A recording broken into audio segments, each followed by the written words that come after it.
सबसे पहले मैं वेलकम कहूँगा सब लोगों को आज की ट्रेनिंग सेशन में। तो थोड़ा सा एज यूजुअल पाक प्योर लाइन का इंट्रोडक्शन हो जाए, उसके बाद हम ट्रेनिंग स्टार्ट करते हैं। जैसा कि most of the people already know that Park Pure Line is a modern and innovative concept of food quality and safety solutions.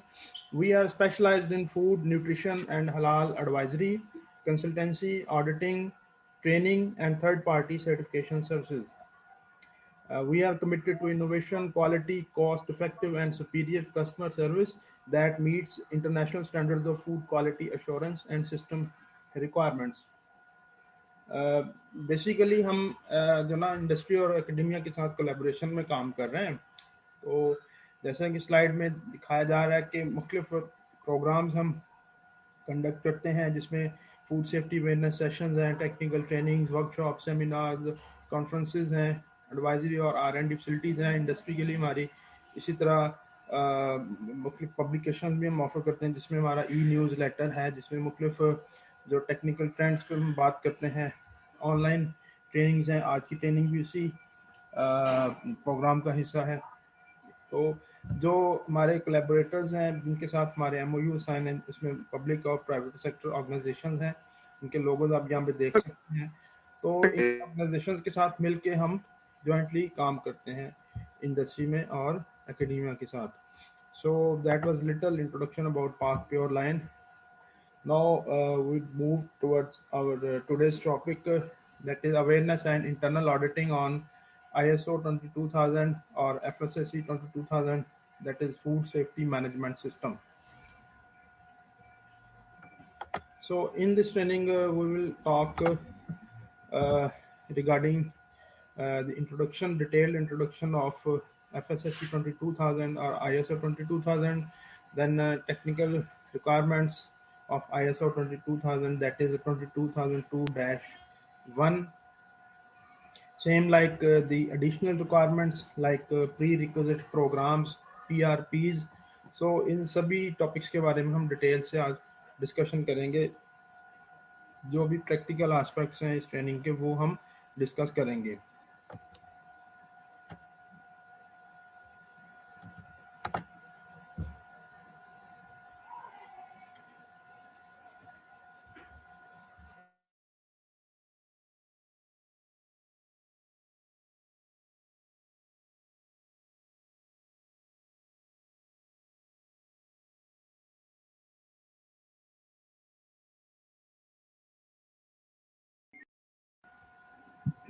Okay जी, सबसे पहले हम ISO के बारे में देखते हैं कि ISO क्या है। What is ISO? ISO, as you all people know, that it stands for international organization for standardisation.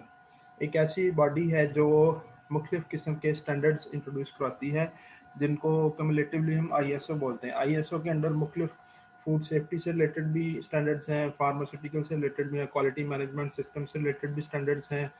इसी तरीके से जो इन्वायरमेंटल मैनेजमेंट सिस्टम है EMS, जिसको 14001 बोलते हैं, और SAS 18001, इसके बारे में भी। इसके अलावा लैब मैनेजमेंट सिस्टम है ISO 17025, इस पे भी स्टैंडर्ड्स देती है। इंशाल्लाह हमारी जो नेक्स्ट ट्रेनिंग है वो इसी पे होगी, ISO 17025 के फूड टेक्नोलॉजिस्ट या केमिस्ट जो है वो कैसे लैब मैनेजमेंट उसके सारे प्रोटोकॉल्स को फॉलो कर सकता है, समझ सकता है। However, एक नॉन गवर्नमेंट ऑर्गेनाइजेशन है जिसके मुख्तलिफ मेंबर्स हैं 148 कंट्रीज से।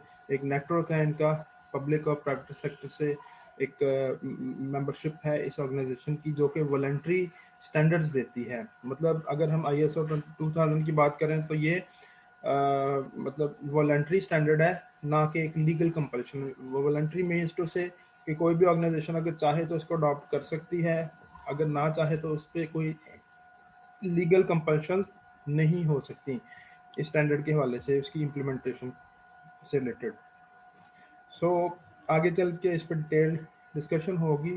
हाउएवर पर्पस क्या है इस ऑर्गेनाइजेशन का? To facilitate exchanges, meet a real need, that is market driven. अब जितने भी स्टैंडर्ड्स ये ऑर्गेनाइजेशन देती है सभी मार्केट ड्राइवन हैं और प्रैक्टिकल ओरिएंटेड हैं। मीन्स टू से कि अगर ISO 22000 का स्टैंडर्ड है तो वो मतलब जो मार्केट ड्राइवन है उसमें मार्केट की इम्प्लीकेशंस हैं। मतलब जो मार्केट में प्रोडक्ट जाएगी, प्रोडक्ट का जो भी बिहेवियर होगा, कंज्यूमर की जो भी इस बारे में जो एक राय होगी, उसी बेस पे सारे स्टैंडर्ड इसको सेट करते हैं। मतलब अल्टीमेट बेनिफिट क्या है कि कंज्यूमर सेटिस्फाई होगा या कंज्यूमर की कोई भी कंप्लेंट्स वगैरह उनको इसमें हैंडल किया जाता है।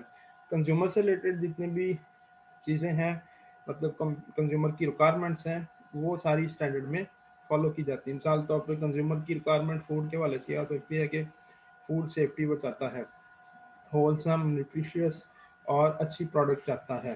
ठीक है, होलसम और फूड सेफ्टी के अकॉर्डिंगली प्रोडक्ट को फूड प्रोड्यूस करने के लिए फूड सेफ्टी के तमाम रूल्स एंड रेगुलेशंस को, स्टैंडर्ड्स को फॉलो किया जाना चाहिए। तो वो सभी स्टैंडर्ड्स कौन देता है? ISO 22000 food safety management system. इसी तरह इसमें एक्सपर्टीज़ वर्क करती हैं स्टैंडर्ड में। इस तरह उसकी ऑडिटेबल रिक्वायरमेंट्स और सर्टिफिकेशन की रिक्वायरमेंट्स हैं स्टैंडर्ड में। तो ये चीज़ें हम आगे चल के डिस्कस करते हैं। तो बुनियादी तौर पे जो अम्ब्रेला है वो है FSSC 22000।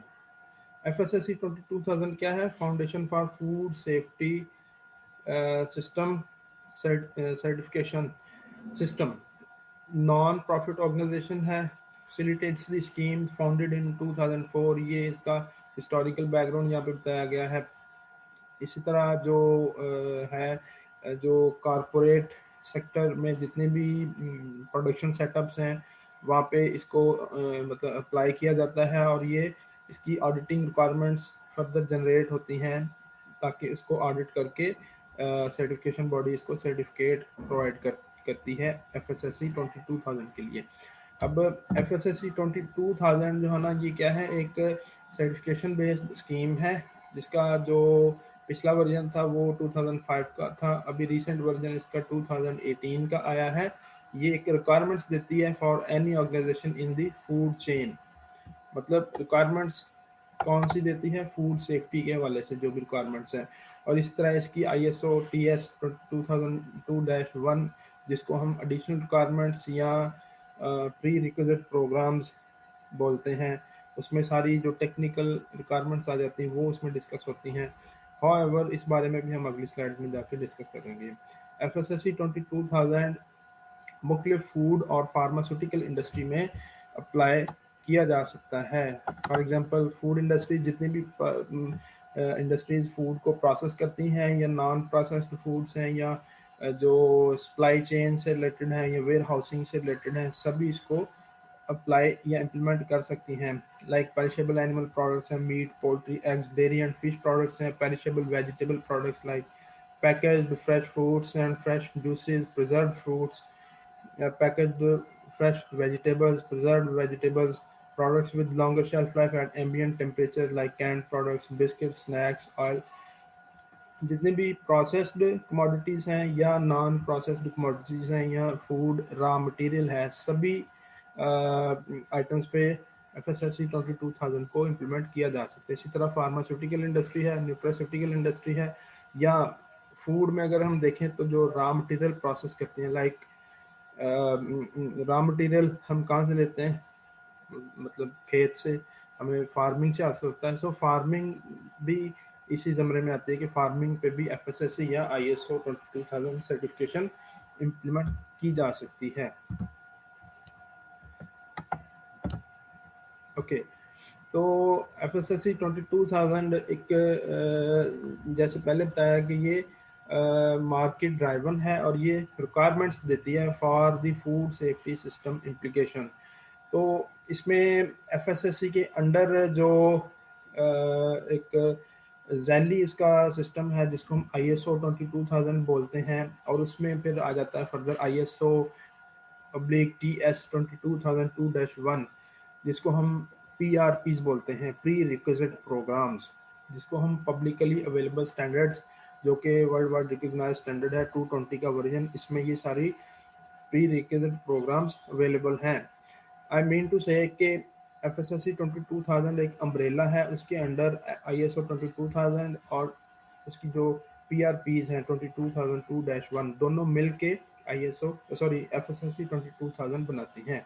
हाउएवर नेक्स्ट जो इसकी एडिशनल रिक्वायरमेंट्स में आती हैं, लाइक सर्विसेज के लिए कुछ स्पेसिफिकेशन है, supervision of personnel in application of food safety principles, या ऑडिटिंग की रिक्वायरमेंट्स हैं, मैनेजमेंट से रिलेटेड जो रिक्वायरमेंट्स हैं वो सभी इसमें sorry like ISO 17025 lab management system, ये सारी चीज़ें जो एडिशनल रिक्वायरमेंट्स में आती हैं इनको हम फुलफिल करेंगे बशमूल ISO TS 22002-1 PRPs जिनको हम बोलते हैं, दोनों मिलके और ISO के साथ कंबाइन होके वो FSSC में कवर अप होती हैं।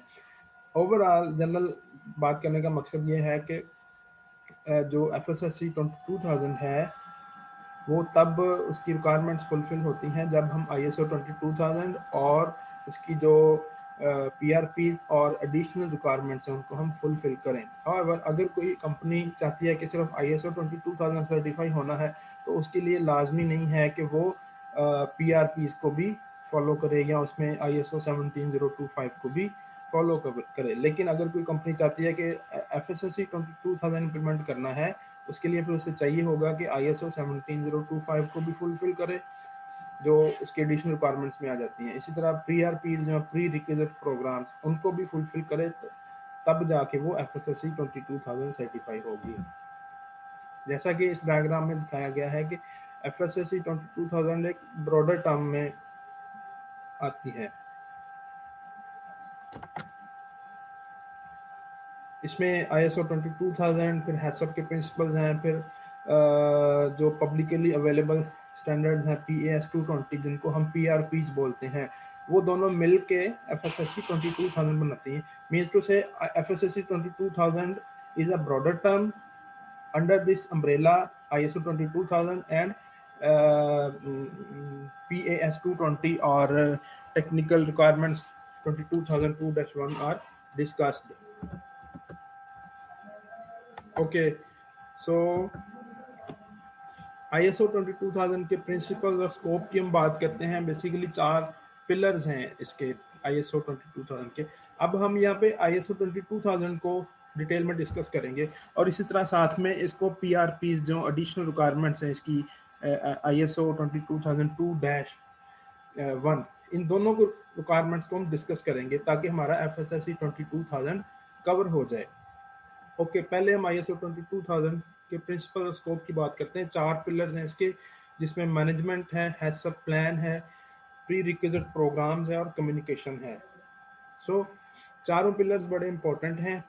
जो मैनेजमेंट पिलर है उसमें हम देखते हैं कि जो मैनेजमेंट है वो पॉलिसी देती है, कमिटमेंट अपनी शो करती है, ऑर्गेनाइजेशन एक स्ट्रक्चर प्रोवाइड करती है और रेलेवेंट रिसोर्सेज ऑफर करती है इस सिस्टम को अप्लाई करने के लिए। इसी तरह हैसअप प्लान में क्रिटिकल कंट्रोल पॉइंट्स डिस्कस होते हैं जिनमें जितने भी जो है आई मीन टू से जो हैजर्ड से रिलेटेड डिस्कशन है वो हैसअप प्लान में डिस्कस होती है कि हैजर्ड्स को कंट्रोल हैसअप के थ्रू किया जाता है। और उसके बाद जो जनरल रिक्वायरमेंट्स हैं, जो उसकी प्री रिक्विजिट प्रोग्राम्स हैं, टेक्निकल सब क्लास 22002-1 है वो PRPs में डिस्कस होते हैं। Everything else that needs to be controlled, like वो बिल्डिंग से रिलेटेड हो, इंफ्रास्ट्रक्चर से रिलेटेड हो, वो पर्सनल हाइजीन से रिलेटेड हो, वो इक्विपमेंट से रिलेटेड हो, वो क्लीनिंग से रिलेटेड हो, एवरीथिंग एल्स वो PRPs में आ जाती हैं। उसके बाद communication, within organization communicate करना। इसी तरह एक्सटर्नल बॉडी जो ऑडिटिंग पार्टी है उसके साथ उसको डिस्कस करना, उसके साथ उसकी ऑडिटिंग रिक्वायरमेंट्स को पूरा करना फॉर गेटिंग सर्टिफिकेट, ये चीज़ें आ जाती हैं कम्युनिकेशन में। सो आपने इन 4 पिलर्स को याद रखना, मैनेजमेंट, हैसअप प्लान, PRPs और कम्युनिकेशन। इन चारों में से एक को भी हम कंप्लाई नहीं करेंगे तो हम ISO 22000 या FSSC 22000 को इम्प्लीमेंट नहीं कर सकते। ओके, स्कोप इसका जब हम स्कोप की बात करते हैं कि तो all types of organization within the food chain advanced less advanced with no CCPs, मतलब फूड चेन के अंदर कोई भी ऑर्गेनाइजेशन आ जाती है, चाहे वो रॉ मटेरियल प्रोड्यूसिंग से रिलेटेड हो, चाहे वो फूड प्रोसेसिंग से रिलेटेड हो, चाहे वो जो फार्मिंग से रिलेटेड हो, चाहे वो एडवांस्ड ऑर्गेनाइजेशन है या लेस एडवांस्ड है, या उसके नंबर ऑफ एम्प्लॉयज़ कितने भी हैं, ज़्यादा हैं, कम है, या मल्टीनेशनल ऑर्गेनाइजेशन है, कोई भी है व्हाट्सएवर, वो आईएसओ या एफएसएससी 22000 को अडॉप्ट करना चाहे तो कर सकती है, लेकिन उसकी सारी जो रिक्वायरमेंट्स हैं उनको पूरा करना होगा। तो उसकी रिक्वायरमेंट्स को पूरा करने के लिए क्या है, सबसे पहले वो ऑर्गेनाइजेशन विलिंग और कैपेबल होनी चाहिए। विलिंग मतलब जो मैनेजमेंट है उस पार्ट पे वो मतलब उसकी विलिंगनेस हो कि मैनेजमेंट वाकई चाहती है सिस्टम को अडॉप्ट करना। उसके बाद कैपेबिलिटी की बात आती है, तो उसके प्रोविजन ऑफ रिसोर्सेज हैं, उसके पास ऑर्गेनाइजेशन होनी चाहिए, मतलब ऑर्गेनाइजेशन में तमाम प्रॉपर ऑर्गेनोग्राम हो, उनका सिस्टम उस कैपेबल हो। उसके बाद फिर दो चीज़ें आ जाती हैं, willing but not capable. Not willing, not capable मतलब अगर विलिंग है लेकिन कैपेबल नहीं है, उसके लिए फिर उसको अपनी कैपेबिलिटी बढ़ानी है, उसको अपनी टीम डिज़ाइन करनी है, उसको अपना पूरा ऑर्गेनाइजेशन स्ट्रक्चर कायम करना है इसको अडॉप्ट करने के लिए। तो अगर नहीं विलिंग है तो डेफिनेटली वो मतलब इसको अडॉप्ट नहीं मतलब करना चाहे तो ना करे, क्योंकि इसमें कोई लीगल रिक्वायरमेंट्स कोई नहीं है। मतलब ये कि अगर पाकिस्तान में कोई ऑर्गेनाइजेशन ऑपरेट कर रही है, प्रोसेसिंग इंडस्ट्री है, अगर वो खुद से चाहती है तो वो इसको अडॉप्ट कर सकती है सब्जेक्ट टू देयर कैपेबिलिटी। लेकिन इसमें ये कि पाकिस्तान गवर्नमेंट के कोई स्टेक्स नहीं है, पाकिस्तान गवर्नमेंट की तरफ से कोई मतलब वो लीगल रिक्वायरमेंट्स नहीं है कि लाजमी तौर पे ISO 22000 सर्टिफाई होनी चाहिए, या पंजाब फूड अथॉरिटी या अदर फूड अथॉरिटीज़ की तरफ से कोई लीगल कंपल्शन नहीं है कि जी ISO 22000 लाजमी तौर पे होनी चाहिए। इसलिए शुरू में मैंने बताया था कि ये एक वॉलंटरी स्टैंडर्ड है। आपकी आवाज बहुत कट कट के आ रही है। जी अब कुछ बेहतर हुआ है? हाँ बेहतर है, आवाज में ना बहुत सारी वो आ रही है fluctuations. I'm trying my level best to resolve the issue.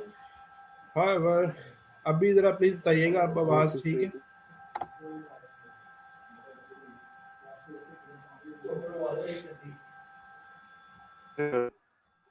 आपकी आवाज ठीक आ रही है नदीम साहब। आपका जो है ना नेट का मसला है, आपकी आवाज हमें कटी कटी आ रही है, तो probably that is why you can't hear the voice of person who. Okay, same. अच्छा अब हम इसमें बात करते हैं कि ये फार्म टू फोक अप्रोच है। मतलब जो रॉ मटेरियल से लेके आगे फर्दर उसकी प्रोसेसिंग में जो इंडस्ट्रीज इन्वॉल्व हैं वो भी इसको अडॉप्ट कर सकती हैं। रॉ मटेरियल प्रोडक्शन में जो भी सेटअप्स इन्वॉल्व हैं, लाइक फार्मर्स हैं, फार्मिंग हाउसेज हैं, वो भी इसको अडॉप्ट करना चाहें तो कर सकते हैं। इसी तरह वेयर हाउसिंग और लॉजिस्टिक्स चैनल्स जितने भी हैं, सप्लाई चेन, ट्रांसपोर्टेशन, पैकेजिंग में इंडस्ट्रीज हैं, वो भी इसको अडॉप्ट करना चाहें तो कर सकती हैं। However, अगर फॉर एग्जांपल इसमें बात करते हैं कि एक प्रोसेसर है, ब्रेड मैन्युफैक्चरर है, अगर वो चाहता है कि हम इसको अडॉप्ट करना चाहें ISO 22000 को, तो उसको फिर लाजमी तौर पे इसकी रिक्वायरमेंट है कि वो जो उसका रॉ मटेरियल सप्लायर है वहाँ से लेके उसकी पैकेजिंग मटेरियल सप्लायर तक, फिर टिल कंज्यूमर, तमाम चैनल्स को, फूड चेन में जितने भी चैनल्स आते हैं उनको इंश्योर करे कि वो भी ISO या FSSAI 22000 को किसी ना किसी तरीके से अडॉप्ट कर रहे हैं। ऐसा नहीं है कि ब्रेड मैन्युफैक्चरर अपने तौर पे तो इसको अडॉप्ट कर ले, लेकिन जो उसको रॉ मटेरियल प्रोवाइड कर रहा है वो जो ना इस सिस्टम को कंप्लाई ना करता हो। जो उसको पैकेजिंग मटेरियल प्रोवाइड करता है उसकी पैकेजिंग इस सिस्टम के अकॉर्डिंग ना हो, तो उसकी भी फर्दर चल के बात होगी कि वो कैसे कंप्लायंस उसकी शो होगी। ओके, आगे इसकी रिक्वायरमेंट्स आ जाती हैं।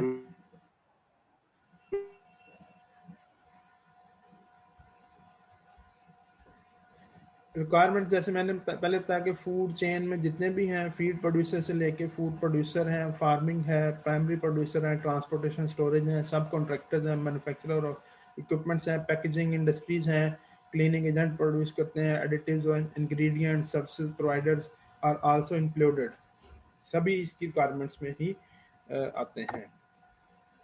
ओके, तो यहाँ तक हमने जनरल इसकी रिक्वायरमेंट्स के बारे में पढ़ा। अब हम इसका इंट्रोडक्शन पढ़ेंगे कि इंटरएक्टिव, जैसे मैंने पहले बताया कि इसके 4 पिलर्स हैं कि इंटरएक्टिव कम्युनिकेशन हो, सिस्टम मैनेजमेंट हो, प्रोसेस कंट्रोल, हैसअप के प्रिंसिपल्स को अडॉप्ट करना, PRPs को, इन सभी को हम फर्दर डिटेल में डिस्कस करेंगे। तो ये सारी चीज़ें हमने पढ़ ली हैं कि स्कोप इसका क्या है, कौन कौन इसको अडॉप्ट करना चाहे तो कर सकता है। ओके, कुछ जनरलाइज्ड डेफिनेशंस हैं, लाइक फूड सेफ्टी क्या है, concept that food will not cause harm to the consumer when it is prepared और eaten according to the intended use.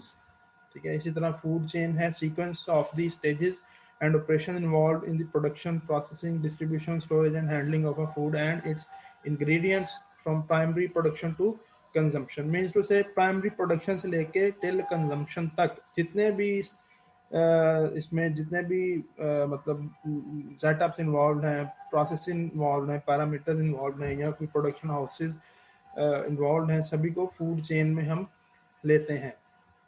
Then food safety hazard, जैसा आप जानते हैं 3 किस्म के होते हैं, बायोलॉजिकल, फिजिकल और केमिकल हैजर्ड्स।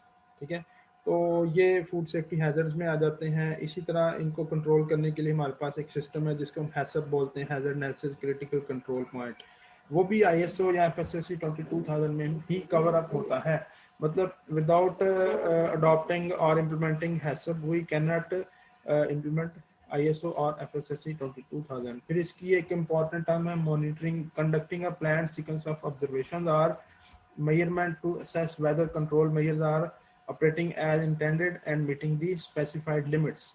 हर स्टेज पे, हर स्टेप पे मॉनिटरिंग को इंश्योर किया जाता है ताकि जो सिस्टम जैसे हमने इम्प्लीमेंट किया है वो वैसे एज इट इज चल रहा है। इसके बाद करेक्टिव एक्शन लिए जाते हैं जिसको हम करेक्शन बोलते हैं, एक्शन टू एलिमिनेट और डिटेक्टेड नॉन कन्फर्मिटी। किसी भी स्टेज पे कोई नॉन कन्फर्मेंस शो होती है तो उसको नॉन कन्फर्मेंस को करेक्ट करने के लिए हम करेक्टिव एक्शन इंट्रोड्यूस कराते हैं। ओके, FSMS की जनरल रिक्वायरमेंट्स क्या है कि organization shall establish, document, implement and maintain and effective FSMS।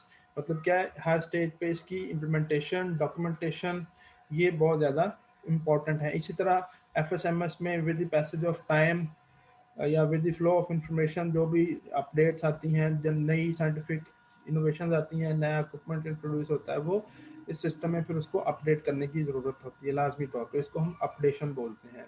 The organization define the scope of FSMS। कोई भी ऑर्गेनाइजेशन सबसे पहले उसका स्कोप डिफाइन करेगी कि उन्होंने किस दायरा कार में रहते हुए इसको अप्लाई करना है। स्कोप में क्या है, जो भी उनकी प्रोडक्ट है, प्रोडक्ट का नाम होगा, उसकी डिस्क्रिप्शन होगी, डिस्क्रिप्शन, उसके बाद प्रोडक्ट किस मतलब किस कम्युनिटी को करती है, मतलब जनरल फूड प्रोडक्ट है या न्यूट्रास्यूटिकल आर्टिकल है या कोई ओबीज पीपल के लिए कोई डायबिटिक प्रोडक्ट तैयार की गई है या कोई फार्मास्यूटिकल प्रोडक्ट है, व्हाटसोएवर, वो सारी चीज़ें इसके स्कोप में आ जाएंगी जो कि इसकी मैनेजमेंट डिफाइन करेगी। जो भी इसका मैनेजर है, जो CEO है इसका ऑर्गेनाइजेशन का, कंपनी का। Scope shall specify the product categories, processes and production sites. अब स्कोप में ये चीज़ भी आ जाएगी कि प्रोडक्ट की कैटेगरी क्या है, किस प्रोसेस के तहत उसको प्रोसेस किया जाएगा, पास्चराइजेशन होगी, UST होगी, व्हाटसोएवर, फिर उसकी प्रोडक्शन साइट तो कहाँ ये प्रोडक्शन करनी है। तो देन ये बहुत बात हम कर रहे होते हैं तो वो हमें ना समझ नहीं, सुनने में नहीं आ रहा होता। सॉरी सॉरी सर, आपकी मैंने कहा बहुत इम्पोर्टेंट टॉकिंग आप हमारे साथ कर रहे हैं, लेकिन वो ना बीच में आवाज कट जाती तो हमें ना आपकी क्लियर वो समझ नहीं आती जो आप समझाना चाह रहे होते ना। सर, अभी आई जिस थिंक तरह ये FSM सभी लोगों को आवाज़ सुन रही है। आप प्लीज़ और अपनी ये ना हैंड फ्री रिफ्रेश करें या अपना सिस्टम को सेटअप देखें, नेटवर्क का कनेक्शन देखें। हाउएवर सब लोग मुझे इजीली सुन रहे हैं। आप प्लीज़ अपनी हैंड फ्री को रिफ्रेश करें या नेटवर्क को आप चेक करें ज़रा।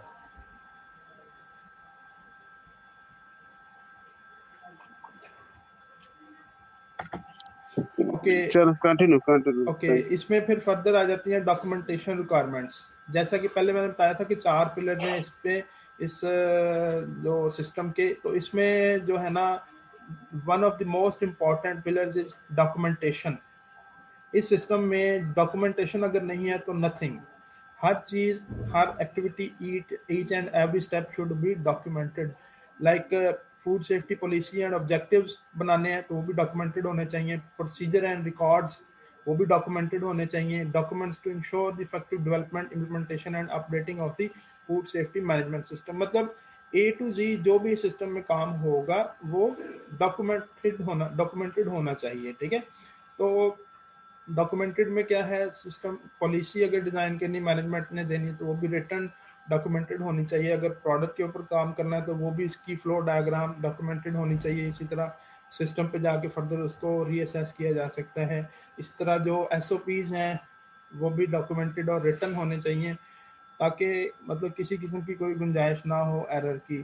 क्योंकि जब फिर इसमें थर्ड पार्टी की रिक्वायरमेंट्स होती हैं, ऑडिटिंग रिक्वायरमेंट्स या सर्टिफिकेशन रिक्वायरमेंट्स हैं, तो वो जो है जो ऑडिटर होगा, थर्ड पार्टी बॉडी होगी, वो डॉक्यूमेंट्स को देख के ही सारे सिस्टम को रीएवेलुएट करेगी या रीअसेस करेगी। अब हम बात करेंगे मैनेजमेंट रिस्पॉन्सिबिलिटी। सो जो फर्स्ट पिलर है उस बारे में हम डिस्कस करने जा रहे हैं कि मैनेजमेंट की रिस्पॉन्सिबिलिटी क्या है, मैनेजमेंट के पार्ट पे क्या क्या चीज़ें आती हैं। सो जनरली स्पीकिंग के मैनेजमेंट ने एक तो अपनी कमिटमेंट देनी है इस सिस्टम को इम्प्लीमेंट करने के लिए, चाहे वो FSSC 22000 हो या ISO 22000।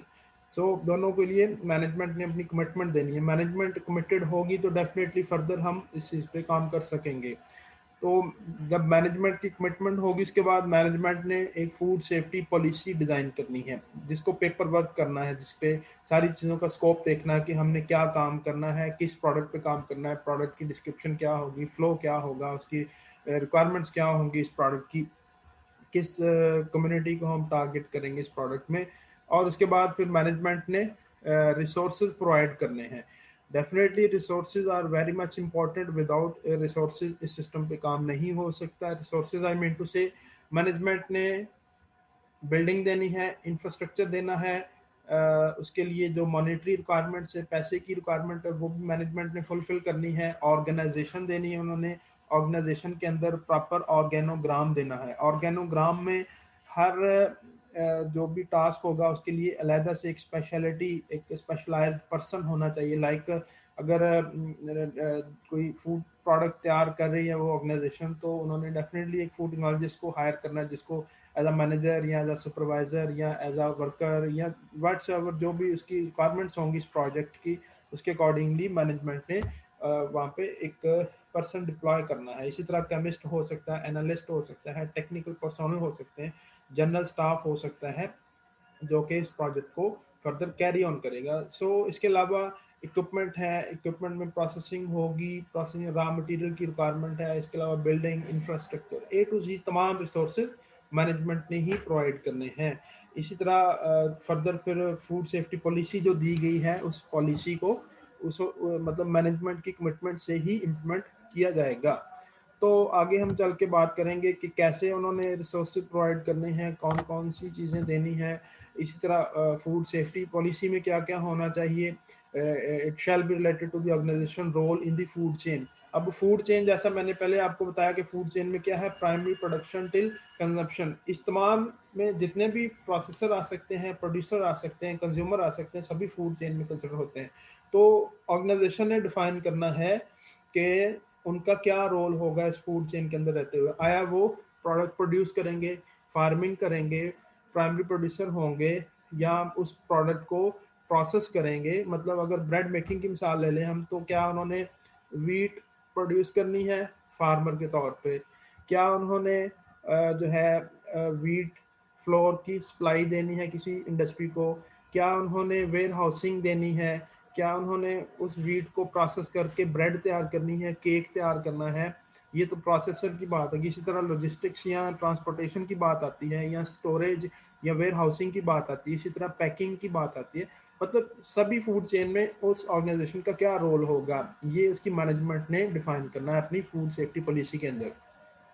इस तरह confirms with both statutory and regulatory requirements and mutually agreed food safety requirements of the customer. जो स्टैट्यूटरी रिक्वायरमेंट्स हैं या कुछ रेगुलेटरी या लीगल रिक्वायरमेंट्स होंगी, वो भी उसने फुलफिल करनी है। फॉर एग्जांपल पाकिस्तान में अगर एक ऑर्गेनाइजेशन काम करेगी तो डेफिनेटली उन्हें पाकिस्तान के जो फूड डिपार्टमेंट है उनके रूल्स एंड रेगुलेशन और लोकल जो लॉज हैं उनको फुलफिल और फॉलो करना है। लाइक पंजाब फूड अथॉरिटी है, सिंध फूड अथॉरिटी है, बलूचिस्तान या KPK फूड अथॉरिटी, सभी की रिक्वायरमेंट्स को लीगल वे में उनको फुलफिल करना है। इसी तरह कम्युनिकेशन का सिस्टम डिज़ाइन करना, उन्होंने उसकी इम्प्लीमेंटेशन और मेंटेनेंस करनी है एट ईच लेवल। फिर उसने अपने फूड सेफ्टी के अंदर ऑब्जेक्टिव्स को डिफाइन करना। ऑब्जेक्टिव्स क्या है कि कौन सी प्रोडक्ट किस वे में किस कस्टमर के लिए, किस ग्रुप के लिए प्रोसेस करनी है, इनका मकसद क्या है, फार्मास्यूटिकल प्रोडक्ट है, न्यूट्रास्यूटिकल है, या इसके अलावा जनरलाइज्ड फूड आइटम है। फिर उसके बाद FSMS की प्लानिंग होती है, ये भी टॉप मैनेजमेंट के पार्ट पे ही इसकी सारी रिक्वायरमेंट्स आती हैं। Top management shall ensure planning of the FSMS is carried out to meet the requirements, the integrity of the FSMS is maintained. मतलब food safety management system ISO या FSSC 22000 को implement करना है, उसकी जितनी भी रिक्वायरमेंट्स हैं उसको मीटअप करना है हमने। उसकी रिक्वायरमेंट्स को मीटअप करने के लिए उसके लिए अकॉर्डिंगली उतनी स्ट्रॉन्ग प्लानिंग होनी चाहिए, ठीक है, ताकि हम जो FSSC को इन ट्रू सेंस इम्प्लीमेंट कर सकें with all its requirements by fulfilling in true sense. So उसके बाद फर्दर आ जाता है रिस्पॉन्सिबिलिटीज और अथॉरिटीज की बात आ जाती है। अब मैनेजमेंट ने ये भी चीज़ देखनी है कि किसको क्या रिस्पॉन्सिबिलिटी या किसको क्या अथॉरिटी देनी। फॉर एग्जांपल एक प्रोजेक्ट है, डिज़ाइन किया है FSSC 22000 की इम्प्लीमेंट करने के लिए, उसके लिए प्रॉपर एक टीम डिज़ाइन होगी, एक ऑर्गेनोग्राम बनेगा, उस ऑर्गेनोग्राम के अंडर एक बंदा डायरेक्टर होगा, उसके नीचे एक मैनेजर होगा, फूड सेफ्टी मैनेजर होगा, क्वालिटी मैनेजर होगा, R&D मैनेजर होगा। अब उन सभी मैनेजर्स के नीचे फिर क्या होंगे, जो असिस्टेंट मैनेजर होगा या डिप्टी मैनेजर होगा, उसके नीचे फिर जनरल जो रिसर्चर होंगे, फूड टेक्नोलॉजिस्ट होगा, व्हाटसएवर जो भी एक तमाम प्रोजेक्ट में जो भी रिक्वायरमेंट्स है ना, वो इस ऑर्गेनोग्राम के थ्रू उनको फुलफिल करनी है। और इसी तरीके से उन्होंने उस प्रोजेक्ट के लिए एक food safety team leader define करना है। फूड सेफ्टी टीम लीडर कौन होगा? फूड टेक्नोलॉजिस्ट हो सकता है, केमिस्ट हो सकता है, या रेलेवेंट जो जिसकी क्वालिफिकेशन हो और जिसका इतना रेलेवेंट एक्सपीरियंस भी हो कि वो उस सारी टीम को लीड कर सके, उसका इतना तजर्बा हो उस सिस्टम में रहते हुए। सो वहाँ पे वो सारी चीज़ें डिप्लॉय करनी है, ऑर्गेनोग्राम डिज़ाइन करना है। उसके बाद उन्होंने फिर रोल्स, रिस्पॉन्सिबिलिटीज और अथॉरिटीज डिफाइन करनी है कि जी फूड सेफ्टी मैनेजर का ये रोल होगा, असिस्टेंट मैनेजर का ये रोल होगा, प्रोडक्शन इंचार्ज का ये रोल होगा, सुपरवाइजर का ये रोल होगा, केमिस्ट, एनालिस्ट है या और जो भी रेलेवेंट पर्सन है उनका ये रोल होगा, सुपरवाइजर का ये रोल होगा, जो जनरल स्टाफ काम कर रहा है, लेबर काम कर रही है, उसका ये रोल होगा, उसकी ये जॉब डिस्क्रिप्शन होंगी, जॉब डिस्क्रिप्शन उन्होंने असाइन करनी है सबको। सो मतलब ये प्रॉपर एक सेटअप बनेगा। ओके, अब फूड सेफ्टी पॉलिसी में यहाँ पे आप दे सकते हैं डायग्राम के थ्रू उसको मतलब शो किया गया है कि मैनेजमेंट रिव्यू सब चलता है, फिर आगे साइड बाय साइड उसमें कॉन्टिजेंसी प्रिपेयर्डनेस रिस्पांस है, प्रोडक्ट रिकॉल रिकॉर्ड्स हैं, सिस्टम अपडेटिंग है, सिस्टम वेरिफिकेशन है, सिस्टम को वेरिफिकेशन कैसे करना है, ऑडिट्स के जरिए, एनालिसिस के जरिए, evaluation of individual verification results. मतलब ये तमाम एक मैकेनाइज्ड और सिस्टमाइज्ड वे है जिसके थ्रू फूड सेफ्टी पॉलिसी को डिज़ाइन करना है। अब फूड सेफ्टी पॉलिसी कई जगहों पे रिवर्सिबल है और कई जगहों पे इरिवर्सिबल है, उस चीज़ को भी उसी ऑर्गेनोग्राम में हमने स्टडी करना और इसका रिव्यू बार बार करना है। ओके, प्रोविजन ऑफ रिसोर्सेज की बात आती है जी। Hello sir. हेलो जी बोलें। सर आपने फूड सेफ्टी सिस्टम बोला है, आपने जो फूड सेफ्टी का जो पूरा सिस्टम बताया है मैकेनाइज, वो आपने मतलब कि आपकी आवाज कट के आ रही है, आप प्लीज अपनी हैंड फ्री को रिफ्रेश करें।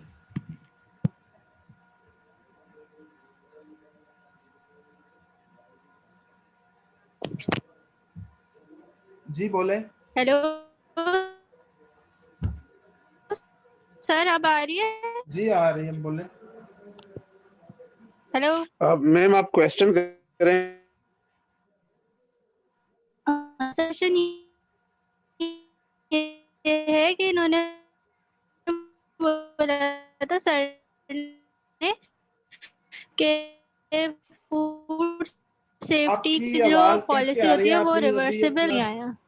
अभी आप अपना क्वेश्चन अपने पास रखें, हम थोड़ी देर बाद आप क्वेश्चन लेंगे। अभी ना आई थिंक इशू है आपके पार्ट पे कोई, आप जरा इसको हैंड फ्री फायर को रिफ्रेश करें। ओके जी, वो आर सर टॉकिंग मैं अबाउट चैट बॉक्स पे जो है लिख दी।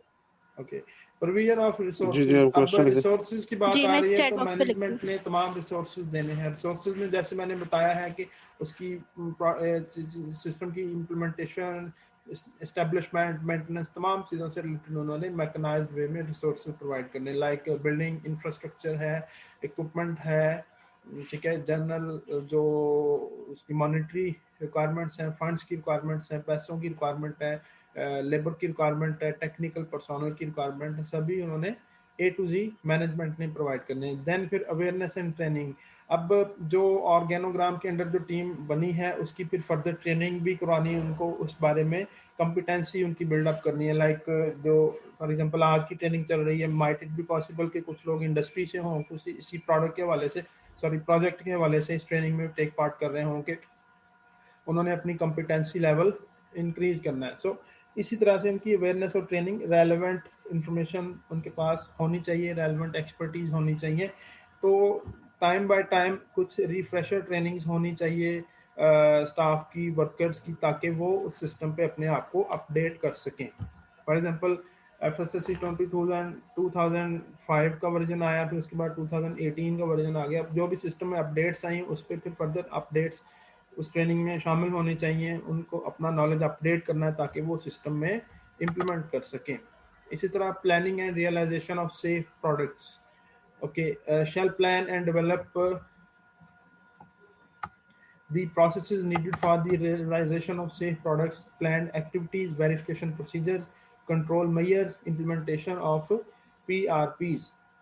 ओके, देन आगे PRPs की बात आती है तो उसमें क्या है, प्री रिक्विजिट प्रोग्राम्स। अब प्री रिक्विजिट प्रोग्राम्स होते हैं कि जो भी सिस्टम, जैसे मैंने पहले बताया कि ISO 22000 की जो भी एक जो प्लानिंग है उसमें एडिशनल एक रिक्वायरमेंट है प्री रिक्विजिट प्रोग्राम। मतलब जो सेफ्टी से अदर रिक्वायरमेंट्स हैं, लाइक वो बिल्डिंग से रिलेटेड हो, वो इंफ्रास्ट्रक्चर से रिलेटेड हो, वो पेस्ट कंट्रोल से रिलेटेड हो, वो हैजर्ड्स को कंट्रोल करने से रिलेटेड हो, फिजिकल, बायोलॉजिकल और केमिकल कंटेमिनेशन को कंट्रोल करने से रिलेटेड हो, इंफ्रास्ट्रक्चर मेंटेनेंस है, पर्सनल हाइजीन है, एम्प्लॉय फैसिलिटीज़ हैं, व्हाट्सएवर A to Z जो कि उसकी एडिशनल रिक्वायरमेंट्स को कवर अप करता है, इसको हम प्री रिक्विजिट प्रोग्राम्स में बोलते हैं। इसी तरह कुछ OPRPs होती हैं, pre operational prerequisite programs, मतलब कि जो उस सिस्टम को चलाने के लिए उससे पहले जो मतलब एज अ प्रिकॉशनरी मेजर्स चीज़ों को सिस्टम में अपडेट मॉड्यूलेट किया जाता है, उसको हम ऑपरेशनल PRPs बोलते हैं, उनको अडॉप्ट करना है। आगे चल के हम इसकी एग्जांपल्स पे भी बात करेंगे। ओके, यहाँ पे हम जो इसकी PRPs हैं, प्री रिक्विजिट प्रोग्राम, ISO, जिसको हम ISO टेक्निकल सब क्लास 22002-1 लेते हैं, उसके बारे में हम डिस्कस करेंगे कि ISO या FSSC ISO 22000 में फर्दर एडिशनल रिक्वायरमेंट्स क्या क्या हैं। ओके, यहाँ पे हम एक असेसमेंट करते हैं जी। पार्टिसिपेंट्स, जब अभी तक हमने जो चीज़ें पढ़ी हैं उसी से रिलेटेड है। फॉर एग्जांपल फर्स्ट डायग्राम में आप देखें, ब्रेन की डायग्राम बनी हुई है, उस पर मैनेजमेंट लिखा हुआ है, ऑर्गेनाइजेशन लिखा हुआ है और हैसअप टीम लिखा हुआ है। आप इस सारा सिस्टम को मद्देनजर रखते हुए क्या आप मुझे बता सकते हैं कि फर्स्ट डायग्राम क्या शो कर रही है?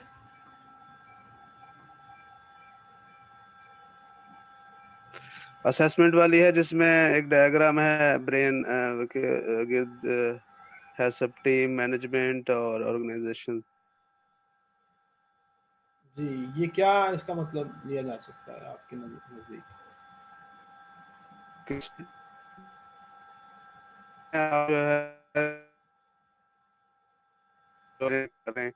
तो वहाँ पे हमारे मैनेजमेंट और हैसअप ऑर्गेनाइजेशन, इन तीनों के मिल जो है ना, इन तीनों को मिलके काम करना है। बिल्कुल मिलके काम करना मैनेजमेंट भी है अपना काम और करेगी, हैसअप को एग्जैक्टली मतलब जी ये जी एक प्लान्ड एक्टिविटी है और म्यूचुअली ज्वाइंट एक्टिविटी एक ही है, जिसमें जी जी मैनेजमेंट उसका जी पूरा जी ऑर्गेनोग्राम और उसमें जो हैसअप टीम काम कर रही है या पूरा ISO जी 22000 की टीम जो काम कर रही है, वो तीनों मिल के एक चीज पे, एक एजेंडे पे सारी चीजें फोकस होंगी तो करके वो जी जी एग्जैक्टली फिर वो काम फिर करेंगे। वो टारगेट अचीव होगा, फिर वो बिल्कुल बिल्कुल। टारगेट अब ये अचीव जो होगा। दूसरी डायग्राम है जिसमें वो ये जो पिन पॉइंट सा बना हुआ है, होल एक पिन पॉइंट पे जाके लग रहा है। इस डायग्राम से क्या आपको मतलब समझ आता है?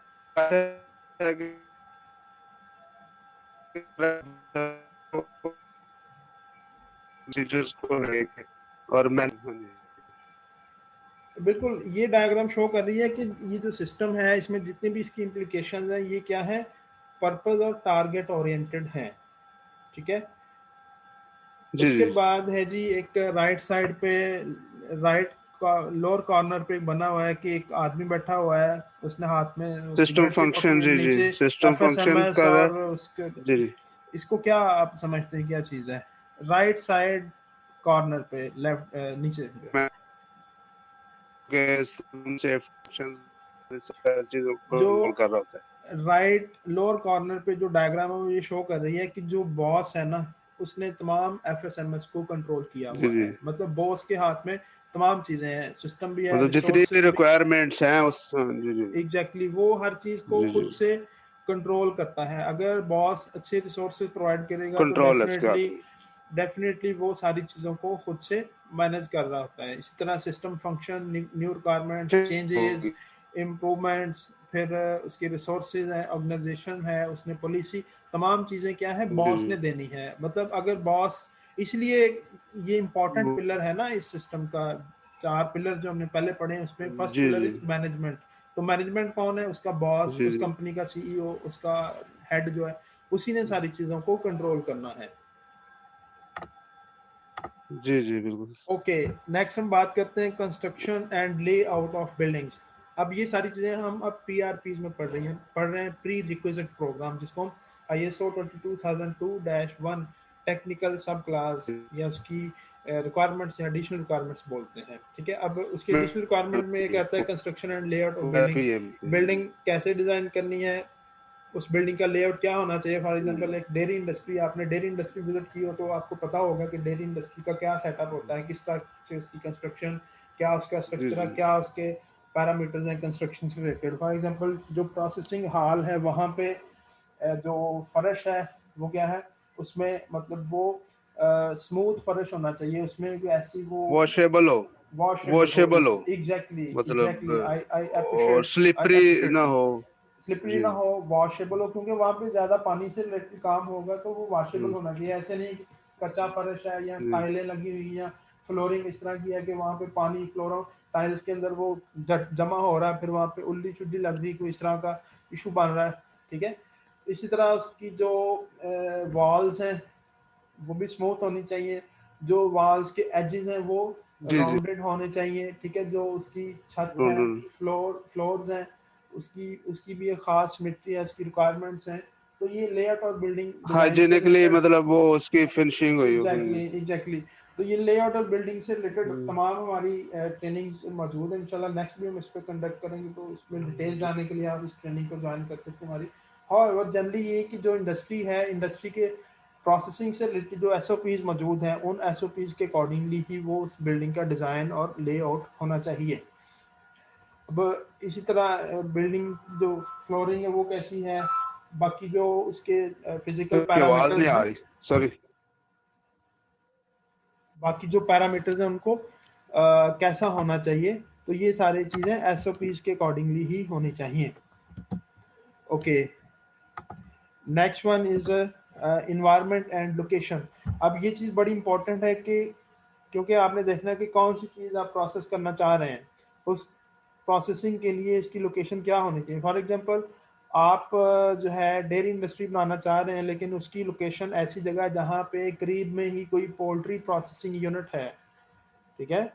तो वहाँ पे माइट इट भी पॉसिबल कि वहाँ पे क्रॉस कंटेमिनेशन का इशू हो। वहाँ पे आप जानते हैं कि जहाँ पे पोल्ट्री प्रोसेसिंग हो रही है वहाँ पे उस एरिया में, उसके एडजॉइनिंग एरियाज में बहुत ज़्यादा वो जो है जिसको हम लिस्टेरिया और स्टेफ्लोकोकस का इशू कह सकते हैं कि इन्वायरमेंट भी वो उसका पोल्यूटेड होता है। तो ऐसी जगह से अवॉइड करना है। जस्ट एज एन एग्जांपल मैं बात कर रहा हूँ कि ऐसे इन्वायरमेंट में आपने सेटअप कायम करना है जहाँ पे मतलब कोई किसी किस्म की क्रॉस कंटेमिनेशन के चांसेस ना हो, या लोकेशन ऐसी हो जो इजीली एक्सेसिबल बाय रोड हो, इजीली एक्सेसिबल बाय पर्सन, और जो भी मतलब जो व्हीकल्स हैं मतलब इजीली वो उस एरिया को असेस कर सकें, और एटलीस्ट रोड नेटवर्क वहाँ पे अच्छा होना चाहिए, और जो प्रोडक्ट है वो इन्वायरमेंट फ्रेंडली हो, उस इन्वायरमेंट में वो प्रोडक्ट स्टेबल हो जहाँ पे अब वो उसकी प्रोसेसिंग का प्लान कर रहे हैं। इस तरह ले आउट ऑफ प्रेमिसेस एंड मतलब वर्क जो अगर हम स्पेस। देखेंगे जो लाइव स्टॉक है उसके लिए फ्रेंडली एनवायरनमेंट होना चाहिए। एग्जैक्टली मतलब ये जस्ट मैं डेयरी की बात कर जी, रहा हूँ, बाकी इसके तो अलावा जो भी फर्दर इंडस्ट्रीज है जी, उसके अकॉर्डिंगली एसओपीज मौजूद हैं। तो जो मैंने बात वो की एसओपी के पब्लिकली, तहत बन जाती है एनवायरनमेंट, लेकिन ये है कि जो लाइफ स्टाइल है उसके लिए फ्रेंडली एनवायरनमेंट होना जी बिल्कुल, चाहिए। ओके, ले out of premises and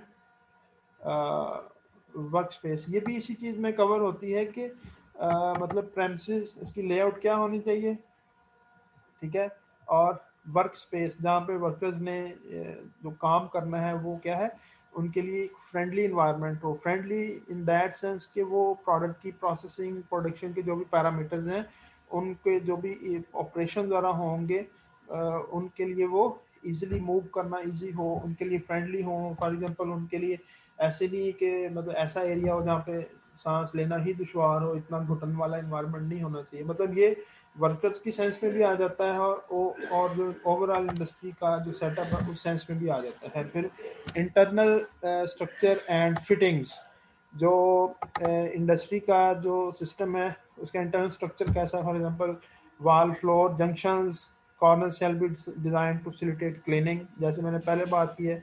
It is also recommended that the wall floor junction are round in process areas. Floor shall be designed to avoid standing water.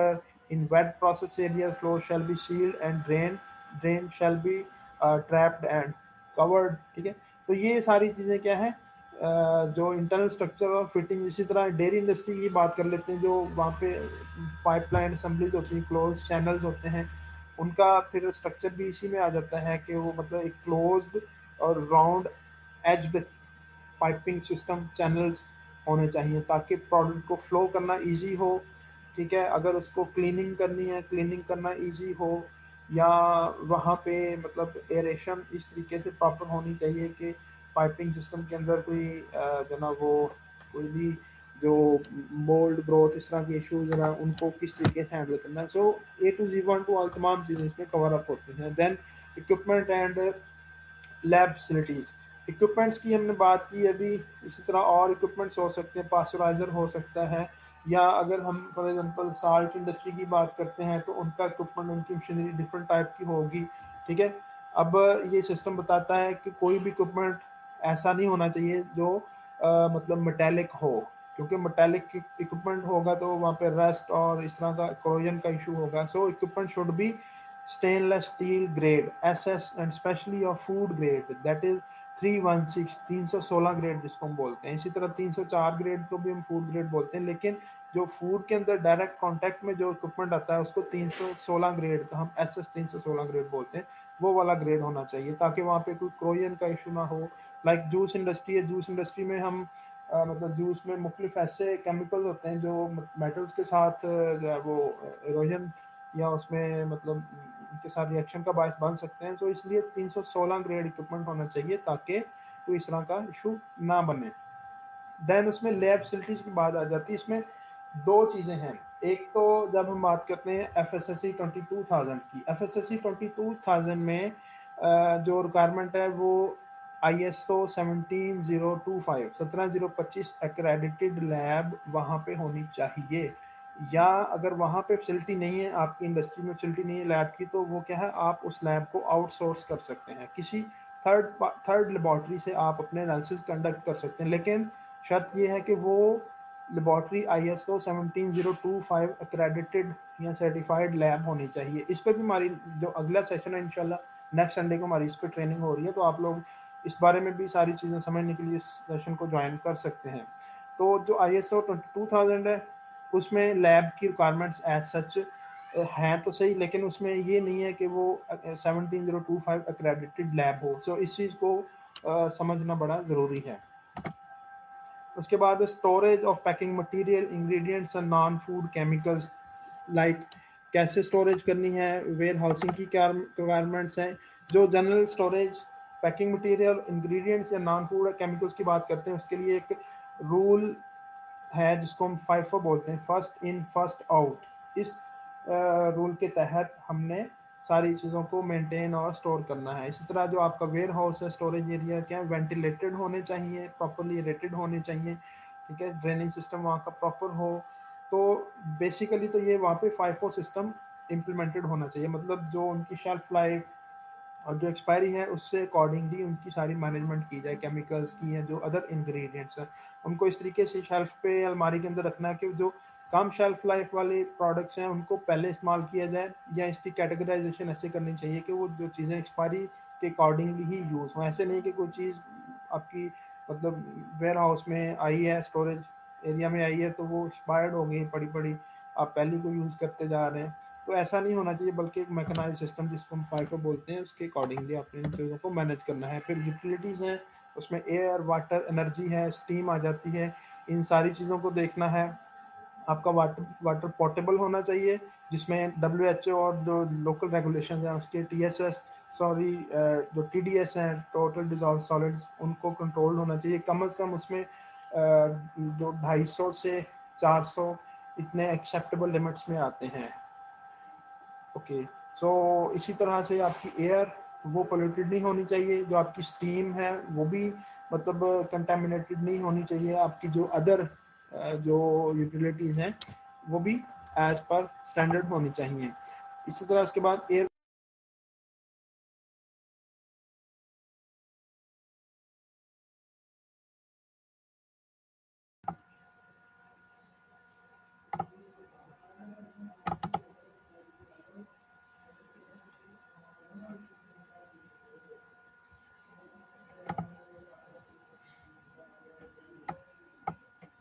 Sorry, system किसी वजह से ना disconnect हो गया था।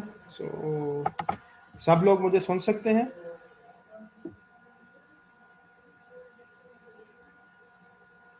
सुन रहे हैं सर, सुन रहे हैं। ओके, ये सर आवाज आ रही है अभी आप। we were talking about air quality and ventilation. अब एयर क्वालिटी में जैसे मैंने पहले बताया, इसी तरीके से जो इस क्वालिटी पैरामीटर्स हैं उनको देखना। जैसे पहले मैंने एग्जांपल दी कि ओवरऑल इन्वायरमेंट पॉल्यूटेड नहीं होना चाहिए, या वहाँ पे वैसा सिस्टम भी इंट्रोड्यूस करवाया जा सकता है एयर क्वालिटी को मेंटेन करने के लिए। इसी तरह उसकी रिलेटिव ह्यूमिडिटी, उसकी माइक्रोबायोलॉजिकल जो पैरामीटर्स हैं उनको अंडर कंट्रोल होना चाहिए। फिर उसके वहाँ पे वेंटिलेशन सिस्टम, वहाँ पे सफोकेशन नहीं होनी चाहिए, वर्कर्स के लिए वर्कर फ्रेंडली इन्वायरमेंट होना चाहिए। वहाँ पे अगर कोई ऐसा सिस्टम है कि मतलब धुआं जनरेट हो रहा है किसी प्रोसेस के नतीजे में, तो धुएं को जल्द से जल्द वहाँ से एस्केप आउट करना है ताकि वर्कर्स के लिए काम करना ईजी हो। या ऐसी बैड स्मेल्स, ओडर्स, इस तरह की चीज़ें नहीं होनी चाहिए जो प्रोडक्ट के अंदर इंटरफेयर कर सकें। मतलब कोई फॉर एग्जांपल मिल्क ही है, तो आप समझते हैं कि मिल्क कोई भी बैड ऑर्डर्स है उनको फौरी तौर पे कैच करता है, लिहाजा ऐसी चीज़ों को सबको वहाँ से स्केप आउट एलिमिनेट करना है। फिर लाइटिंग रिक्वायरमेंट्स हैं, लाइटिंग शुड बी प्रॉपर, ठीक है, नेचुरल या आर्टिफिशियल लाइट्स जो भी हो, लेकिन प्रॉपर लाइटिंग की वहाँ पे अरेंजमेंट हो, वर्कर फ्रेंडली हो, ठीक है। और इसी तरह एक यहाँ पे ये भी इशू होता है कि फॉर एग्जांपल बल्ब है या लाइट्स हैं, ट्यूब लाइट्स हैं, उनको ऊपर से जाली के साथ कवर होना चाहिए। मार्केट में अवेलेबल हैं जो उसकी कवरिंग है, जाली मतलब शीशे के ऊपर कोई ऐसी कवरिंग होनी चाहिए कि बिल फर्ज शीशा टूट भी जाता है, नीचे प्रोसेसिंग हो रही है, वो शीशा प्रोसेसिंग हाल में एज इट इज़ वो ना गिरे, बल्कि अगर टूट जाता है तो क्या वो जाली इसको कवर कर ले। मतलब बल्ब के ऊपर या लाइट्स के ऊपर ऐसी रिक्वायरमेंट्स हो सकती हैं। इसी तरह यूवी लाइट्स होती हैं, आपने देखा कि उनको प्रॉपरली कैसे लगाना है, कहाँ पे लगाना है, कैसे कवर करना है। या अक्सर लाइट्स के ऊपर डस्ट वगैरह पड़ जाती है, उनके ऊपर जाली होगी तो वहाँ पे उसको रिमूव करके इजीली उसको वॉश किया जा सकता है या उसकी सफाई सुथराई की जा सकती है। तो ऐसे केसेस में भी इन चीज़ों को मद्देनज़र रखना है। ओके, आगे आती है बात वेस्ट डिस्पोजल की। वेस्ट डिस्पोजल कैसे करना है, क्या मैकेनिज्म होना चाहिए, उसके लिए डस्टबिन होने चाहिए, मुख्तलिफ जगहों पर इंट्रोड्यूस कराने चाहिए। डस्टबिन कवर वाले होने चाहिए और पैडल ऑपरेटेड होने चाहिए। ये नहीं है कि हाथ से एक वर्कर उसके अंदर कोई डस्ट या जो भी जो लिटर वगैरह वो फेंक रहा है उसका हाथ कंटेमिनेट हो रहा है, फिर हाथ धोने की रिक्वायरमेंट आ रही है, ऐसे नहीं है। बल्कि वहाँ पे एटलीस्ट पैडल ऑपरेटेड डस्टबिन होने चाहिए और डस्टबिन के लिए बाकायदा स्टेशन होने चाहिए कि इस स्टेशन पे यहाँ पे डस्टबिन हो, वो भी सारा रिटन डॉक्यूमेंटेड प्रोसीजर के तहत होना चाहिए, ठीक है। देन डस्टबिन को कैसे साफ सुथरा करना है, कैसे मतलब जो उसके अंदर से कूड़ा करकट वाला रिमूव करना है, इसके लिए भी कायदा रिटर्न एसओपीज होने चाहिए। ठीक है, हर डस्टबिन को लेबल करना है कि उसके ऊपर क्या क्या, मतलब इसके अंदर कौन सा कूड़ा डालना है, इसके अंदर कौन सा कूड़ा, मतलब इस बेस पे उसकी सेग्रीगेशन करनी है। ओके, ड्रेनेज सिस्टम जो है फॉर एग्जांपल डेयरी इंडस्ट्री के अंदर बहुत ज़्यादा इंपॉर्टेंट है, बल्कि हर इंडस्ट्री के अंदर ही बहुत ज़्यादा इंपॉर्टेंट है। लेकिन डेयरी इंडस्ट्री की अगर हम बात कर लेते हैं तो मतलब कुछ ऐसे वेस्ट होते हैं जो ड्रेनेज को ब्लॉक कर सकते हैं, लाइक एक्सेसिव फैट रिमूवल है, वहाँ पे तो इस तरह का इशू हो सकता है। तो ड्रेनेज सिस्टम ईजिली वहाँ पे फ्लो होना चाहिए। जो भी आपका जो वेस्ट मटेरियल है पाइप के अंदर से, तो पाइप्स इस तरह से होने चाहिए कि उनकी सफाई सुथराई करना इजी हो। ड्रेनेज के ऊपर एटलीस्ट जाली इतनी बारीक होनी चाहिए कि उसके अंदर जो हार्ड गार्बेज है वो अंदर से पास आउट ना हो सके। ठीक है, ड्रेनेज का सिस्टम, उसकी सफाई सुथराई का सिस्टम, ये भी प्रॉपरली मेंटेन होना चाहिए। फिर equipment suitability, cleaning and general maintenance की बात आ जाती है। इक्विपमेंट सूटेबिलिटी क्या है, जैसे मैंने पहले बताई है कि इक्विपमेंट्स का ग्रेड एटलीस्ट वो होना चाहिए जो उस फूड प्रोडक्ट के लिए सूटेबल हो, मतलब उसके साथ वो रिएक्शन ना कर सकता हो। ठीक है, इसी तरह equipments shall be able to meet established principles of hygienic design, including smooth, accessible, cleanable surfaces, self-draining in wet process areas। मतलब ये बड़ा इंपॉर्टेंट है कि इक्विपमेंट जो भी क्लोज चैनल्स हैं वो क्या है, सेल्फ ड्रेनिंग होने चाहिए, उनकी पोजीशन ये होनी चाहिए। ऐसे नहीं है कि पीछे से किसी पंप के थ्रू आप उनको ड्रेन कर रहे हैं या किसी प्रेशर से ड्रेन कर रहे हैं, नहीं, बल्कि वो क्या है, सेल्फ ड्रेनिंग होनी चाहिए, अंदर से उनकी सरफेस स्मूथ होनी चाहिए। Use of material compatible with intended products and cleaning or flushing agents. Framework not presented by holes or nuts or bolts. Piping and duct work shall be cleanable, drainable and with no dead ends. Pipes के dead ends नहीं होने चाहिए, मतलब आगे से बंद नहीं होने चाहिए। अगर वो आगे से कर्व भी है तो वो राउंडेड कर्व होनी चाहिए, एज्ड कर्व नहीं होनी चाहिए। Equipment shall be design to minimize contact between the operators hands and products. Okay, management of purchased material, जो मटेरियल आप परचेज कर रहे हैं, फॉर एग्जांपल उसमें रॉ मटेरियल भी आ सकता है, उसमें इंग्रेडिएंट्स भी आ सकते हैं, उसमें तमाम चीज़ें जो अदर दैन दैट प्रोडक्ट है, लाइक उसमें फूड एडिटिव्स आ सकते हैं, सभी को कैसे मैनेज करना है। Purchasing of material with impact food safety should be shall be controlled to ensure that the suppliers used have the capability to meet the specified requirements. The conformance of incoming materials to specified purchase requirements shall be verified. There shall be a defined process for the selection, approval of monitoring of suppliers. अब इसमें देखना है कि जो आपको supplier जो चीज़ें supply कर रहा है वो अप्रूव्ड होना चाहिए। ठीक है, मतलब जो थर्ड पार्टी सप्लायर है आपका वो भी अप्रूव्ड होना चाहिए, और आप खुद से एज एन इंडस्ट्री उस सप्लायर का ऑडिट करें, जिस जैसे सप्लायर ऑडिट्स होते हैं, ताकि आप अपने सिस्टम के अकॉर्डिंगली उसको वेरीफाई कर सकें कि आया वो अप्रूव्ड है, आया वो मतलब ऑथेंटिकेटेड है। उसकी जो प्रोडक्ट्स हैं उनको भी आपने कैसे परचेज करना है, आपके पास परचेजर होना चाहिए, जो परचेजिंग ऑफिसर होना चाहिए, जिसके पास सारी एसओपीज होनी चाहिए according to your food safety policy. ठीक है, तो उसको सारा इस चीज़ का नॉलेज हो, इल्म हो कि वो कैसे प्रोडक्ट को परचेज करेगा, क्या चीज़ किस टाइम पे उसकी शेल्फ लाइफ एक्सपायरी कैसे देखनी है, कौन से सोर्स से कैसी चीज़ लेनी है। सो ये तमाम सारी चीज़ें इसमें आ जाती हैं। इसी तरह उसकी प्रोडक्ट की डिस्क्रिप्शन है, whatsoever. Then measures for preventing cross contamination.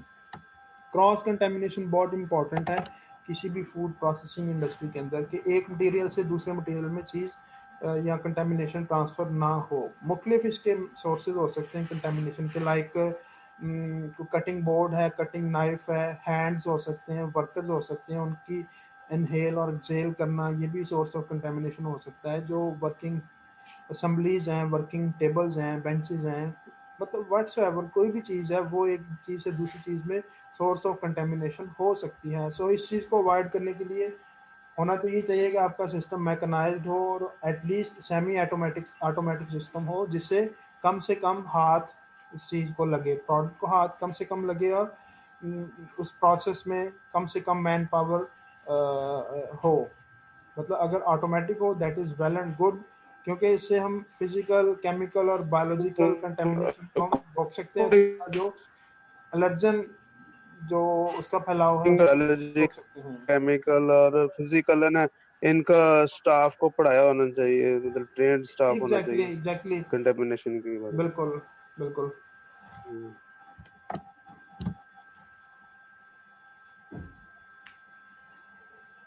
Okay इसमें फिर फर्दर जो एलर्जन मैनेजमेंट की बात आ जाती है, जैसे मिल्क है, एग प्रोसेसिंग इंडस्ट्री है, या पीनट प्रोसेसिंग इंडस्ट्री है, कोई और इंडस्ट्री है जो एलर्जिक सब्सटेंसेस जिन चीज़ों में पाए जाते हैं, एलर्जन मैनेजमेंट करने की एक बाकायदा पॉलिसी हो, इसमें क्रॉस कॉन्टैक्ट ना हो प्रोडक्ट के अंदर, प्रोडक्ट की पैकेजिंग प्रॉपर हो, इसी तरह जो कंज्यूमर अवेयरनेस का इसमें जो एक जो मैकेनिज्म है वो भी डिफाइंड हो, फुली डिफाइंड हो, और जो पैकेजिंग मटेरियल है उसमें आप NLEA जिसको हम nutritional labelling and education act बोलते हैं उसको सारा कंप्लाई करके आपका पैकेजिंग मटेरियल, उसके ऊपर सारी इंफॉर्मेशन और जो भी डिस्क्रिप्शन आपने देनी है वो कंज्यूमर ओरिएंटेड होनी चाहिए, क्योंकि इस प्रोडक्ट में मेंशन हो कि जी contains peanuts, contains milk solids, contains egg, क्योंकि मुख्तलिफ लोग उसमें उस प्रोडक्ट से एलर्जिक हो सकते हैं।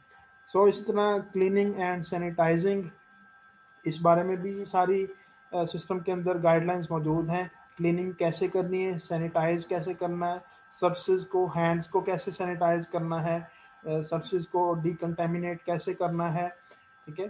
तो आमतौर पे तो यही है कि फ्लोर की क्लीनिंग के लिए जो आपके पास क्लीनिंग एजेंट्स हों, हैंड सैनिटाइज़र हों, वर्कर्स के हैंड्स को सैनिटाइज करने के लिए, उनको जो है वो माइक्रोब्स और जर्म्स फ्री करने के लिए, और इसी तरह जो वर्कर्स में पर्सनल हाइजीन की बात आ जाती है, उनके हैंड्स को सैनिटाइज करने के लिए एटलीस्ट 2 घंटे का टाइम दिया जाता है इंडस्ट्री में, कि हर 2 घंटे के बाद हर वर्कर ने अपने हाथ बार बार धोने हैं, या कम अज़ कम शिफ्ट में एक दफ़ा जो सबसेस की सैनिटाइजेशन है, जो डिसइंफेक्शन है या क्लीनिंग है फ्लोर्स की, वो काम शुरू करने से पहले और काम शुरू करने के बाद वो लाजमी तौर पे होनी चाहिए, ताकि फर्दर क्रॉस कंटेमिनेशन को अवॉइड किया जा सके। इसी तरह क्लीनिंग इन प्लेस है, जूस इंडस्ट्री, मिल्क इंडस्ट्री या ऐसी इंडस्ट्री जहाँ पे क्लोज्ड सिस्टम चैनल्स मौजूद हैं, वहाँ पे क्लीनिंग इन प्लेस को इंट्रोड्यूस कराया जाता है, कि मतलब क्लोज्ड वेसल्स हैं, क्लोज चैनल सिस्टम्स हैं, उनको कैसे जो ना वो अंदर से साफ सुथरा करना है। तो उनके लिए फिर एक CIP सोल्यूशन तैयार किया जाता है, जिसमें मुख्तलिफ लाइज और एसिड की जो सोडियम हाइड्रोक्साइड है, कास्टिक सोडा है, नाइट्रिक एसिड, इनकी सारी प्रॉपर रेसिपी होती है, कम्बिनेशन होती है, विद प्रेशर वो चैनल्स के अंदर उनको मतलब सर्कुलेट करते हैं, उनकी सफाई वगैरह होती है। तो ये CIP के लिए तमाम मैकेनिज्म भी इसमें मौजूद हैं। उसके लिए प्री स्टार्टअप इंस्पेक्शन होनी चाहिए, पोस्ट क्लीन इंस्पेक्शन होनी चाहिए, फिर मॉनिटरिंग और वेरिफिकेशन प्रोसीजर्स अडॉप्ट करने हैं, उसका SOP क्या होगा, किस मेथड के थ्रू करेंगे, लाइक की क्या परसेंटेज होगी, इसकी रेसिपी क्या होगी, सारी CIP सोल्यूशन की, ये सारी चीज़ें के बारे में भी गाइडलाइंस मौजूद हैं। फिर पेस्ट कंट्रोल है, जिसको हम सिंपल पेस्ट कंट्रोल नहीं बल्कि IPM इंटीग्रेटेड पेस्ट मैनेजमेंट, इसके ज़मरे में हम देखते हैं, इस बारे में हमारी ट्रेनिंग हो चुकी है लास्ट टाइम। सो IPM का बाकायदा एक मैकेनिज्म है, IPM के मैकेनिज्म को अडॉप्ट करते हुए हमने वहाँ पे पेस्ट कंट्रोल करना है, लाइक रैट्स हैं, लिजर्ड्स हैं, मॉस्किटो हैं, फ्लाई किलर्स हैं, इंसेक्टोक्यूटर्स हैं, मुख्तलिफ ब्लू कलर की लाइट्स आपने देखी होंगी मुख्तलिफ जगह पे, उनको कहाँ पे इंस्टॉल करना है, कैसे इंस्टॉल करना है, कितने डिस्टेंस से किस एरिया में इंस्टॉल करना है, ये सारी चीज़ें इस बारे में भी ये सिस्टम गाइडलाइंस देता है कि पेस्ट कंट्रोल एक्टिविटी उसको कैसे मैनेज करना है। उसके लिए IPM इंट्रोड्यूस कराना है, इंटीग्रेटेड पेस्ट मैनेजमेंट, ठीक है। उसमें देखना होता है कि paste gadgets, pest control gadgets कहाँ पे अप्लाई होने हैं, उसकी बाकायदा मैपिंग होती है, मैप डिज़ाइनिंग होती है, उसकी प्रॉपर डॉक्यूमेंटेशन होती है। सो इस सारी चीज़ों को as per SOP, as per standard हमने मैनेज करना है।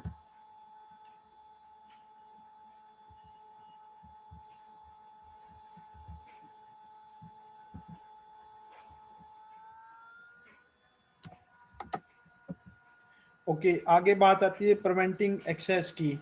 तो इसमें मतलब ये है कि पेस्ट मैनेजमेंट का, पेस्ट कंट्रोल या IPM का एक बेसिक असूल ये है कि पेस्ट को उस विसिनिटी से दूर रखा जाए, मतलब ऐसे एरिया में जो ना कुछ प्री गैजेट्स इंस्टॉल होने चाहिए, जैसे हम रैट्स को उस एरिया में आने ही ना दें, जो कैट्स हैं उनको एंटर ही ना होने दिया जाए, ठीक है। या जो मॉस्किटो हैं, फ्लाइज हैं या अदर पेस्ट्स हैं, इंसेक्ट्स हैं, उनको उस बिल्डिंग में, इस फैसिलिटी में आने की इजाज़त ही ना दी जाए, बजाय उसको कंट्रोल करने के हम पहले ही उनकी एक्सेस को प्रिवेंट करें।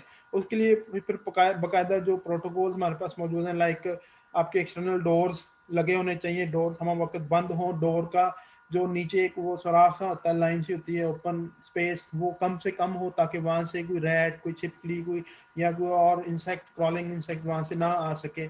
इसी तरह आपकी जो खिड़कियाँ हैं, जालियाँ हैं, उनके बाद जाली लगी हो छोटे सुराख वाली, आपके जो रोशनदान है वो कवर होने चाहिए, जो एग्जॉस्ट फैंस वगैरह वो भी आगे से कवर हो, आपकी जो होल्स हैं, ड्रेन्स हैं, वो भी कवर होने चाहिए, जाली वाले होने चाहिए, ताकि रैट्स वगैरह ड्रेनेज से प्रोसेसिंग हाल में ना आ सकें। तो मतलब बात करने का ये कि ओवरऑल आपने ऐसा मैकेनिज्म अडॉप्ट करना है कि आपकी इंसेक्ट पेस्ट की इन्वेजन एंट्री वहाँ पे प्रोसेसिंग हाल में ना हो सके। अगर हो जाती है किसी वजह से वहाँ पे पैदा होते हैं, तो उनको फिर कंट्रोल करने के लिए फिर पेस्ट कंट्रोल एक्टिविटी हो, फ्यूमिगेशन हो, स्प्रेज हो वहाँ पे, मतलब रैट्स को कंट्रोल करने के लिए गैजेट्स हों, फ्लाई किलर्स हों, इंसेक्टोक्यूटर हों, यूवी लाइट ट्रैपर्स हों, वहाँ पे ये सारे इक्विपमेंट्स सारे वहाँ पे मौजूद होने चाहिए। देन पर्सनल हाइजीन और एम्प्लॉय फैसिलिटीज़ की बात करते हैं सिस्टम में, कि पर्सनल हाइजीन के लिए जना बाकायदा मैकेनिज्म अडॉप्ट करना चाहिए।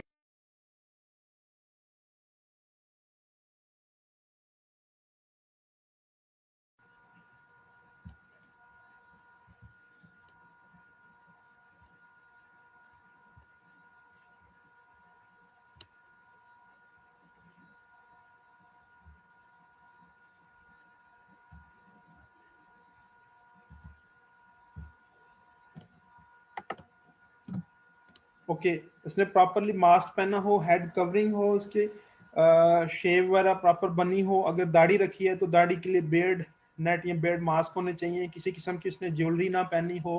उसके बाद ये है कि प्रॉपर जो है ना वो फुट कवरिंग्स हों, शूज़ वगैरह हों, शू के लेसेस ओपन नहीं होने चाहिए। मतलब जो भी जनरल हाइजीन और पर्सनल हाइजीन के जो बेसिक स्टैंडर्ड्स हैं, बेसिक जो रूल्स हैं, उनको वो फॉलो करे। और इसी तरह इसने किसी किस्म की कोई घड़ी, कोई ब्रेसलेट, कोई ऐसी चीज़ नहीं पहनी होनी चाहिए। और इन सारी चीज़ों से हट के जो एक इम्पॉर्टेंट बात है कि उसका वर्किंग बिहेवियर पॉजिटिव होना चाहिए। मतलब अगर वो पॉजिटिवली वर्किंग बिहेवियर शो करेगा तो डेफिनेटली ही और she will prove productive for that organization. अगर बिहेवियर उसका पॉजिटिव नहीं है तो डेफिनेटली वो किसी ना किसी पार्ट पे कोई मतलब कुछ गलत करेगा। ठीक है, सो उसके लिए बेसिक पर्सनल हाइजीन ट्रेनिंग उसकी होनी चाहिए, उसको इसकी प्लस और माइनस का, बेनिफिट्स का पता होना चाहिए कि इसका क्या फ़ायदा या नुकसान हो सकता है प्रोडक्ट के लिए या अपनी सेहत के लिए उसको। ठीक है, अगर कोई एम्प्लॉय बीमार है तो उसके लिए फिर हेल्थ फैसिलिटीज़ होनी चाहिए। आप इस डायग्राम में देख सकते हैं कि कैसे मास्क पहनना है, कैसे हेयर नेट और बियर्ड नेट लेनी है, यूनिफॉर्म कैसे पहननी है, उसके जो ग्लव्स हैं वो कैसे पहनने हैं उसने। ठीक है, इसी तरह उसकी स्टाफ फैसिलिटीज़ होनी चाहिए कि वो कोई भी एम्प्लॉय आया इंडस्ट्री के अंदर तो उसके लिए उसने अपनी घड़ी भी उतार के कहाँ पे रखनी है, अंगूठी को उतार के कहाँ पे रखना है, उसकी जो पर्सनल बिलोंगिंग्स हैं, लाइक कोई की रिंग है, उसकी बाइक की चाबी है, उसके पास पैसे वगैरह है कोई, उसके लिए उसके पास पर्सनल फैसिलिटीज़ मतलब लॉकर्स होने चाहिए एम्प्लॉय के लिए, अलग से एक ड्रॉर होनी चाहिए जिसमें अपनी जितनी भी चीज़ें हैं, बिलोंगिंग्स है, वो वहाँ पे इजीली रख सके। या उसके लिए खाना खाने का अलहदा से एक रूम हो जहाँ पे बैठ के वो खाना खा सके। ऐसा नहीं है कि प्रोसेसिंग हॉल के अंदर ही वो खा रहा है। ठीक है, ये सारी चीज़ें पर्सनल बिलोंगिंग्स और पर्सनल हाइजीन से रिलेटेड। इसी तरह उसका हेल्थ स्टेटस है, एम्प्लॉयज़ को जब भी रिक्रूट करना उससे पहले उसका ओवरऑल मेडिकल चेकअप करना है, उसका हेल्थ सर्टिफिकेट होना चाहिए। हर 6 माह बाद हर एम्प्लॉय का जो मेडिकल चेकअप होना ज़रूरी है as per Punjab food authority rule. So उसको कोई भी कम्युनिकेबल डिजीज़ नहीं होनी चाहिए, कोई स्किन एलर्जिक रिएक्शन नहीं होना चाहिए, बुखार, नज़ला, ज़ुकाम, खांसी, इस तरह के इश्यूज नहीं होने चाहिए। एम्प्लॉय की प्रॉपर स्क्रीनिंग होनी चाहिए। इलनेस और इंजरी की सूरत में अगर वर्किंग के दौरान कोई इलनेस या इंजरी हो जाती है, उसको प्रॉपर मेडिकल फर्स्ट एड देनी है। ठीक है, कोई कट लग जाता है हाल पे, कोई इस तरह का इशू हो जाता है तो उसकी प्रॉपर बैंडेज हो।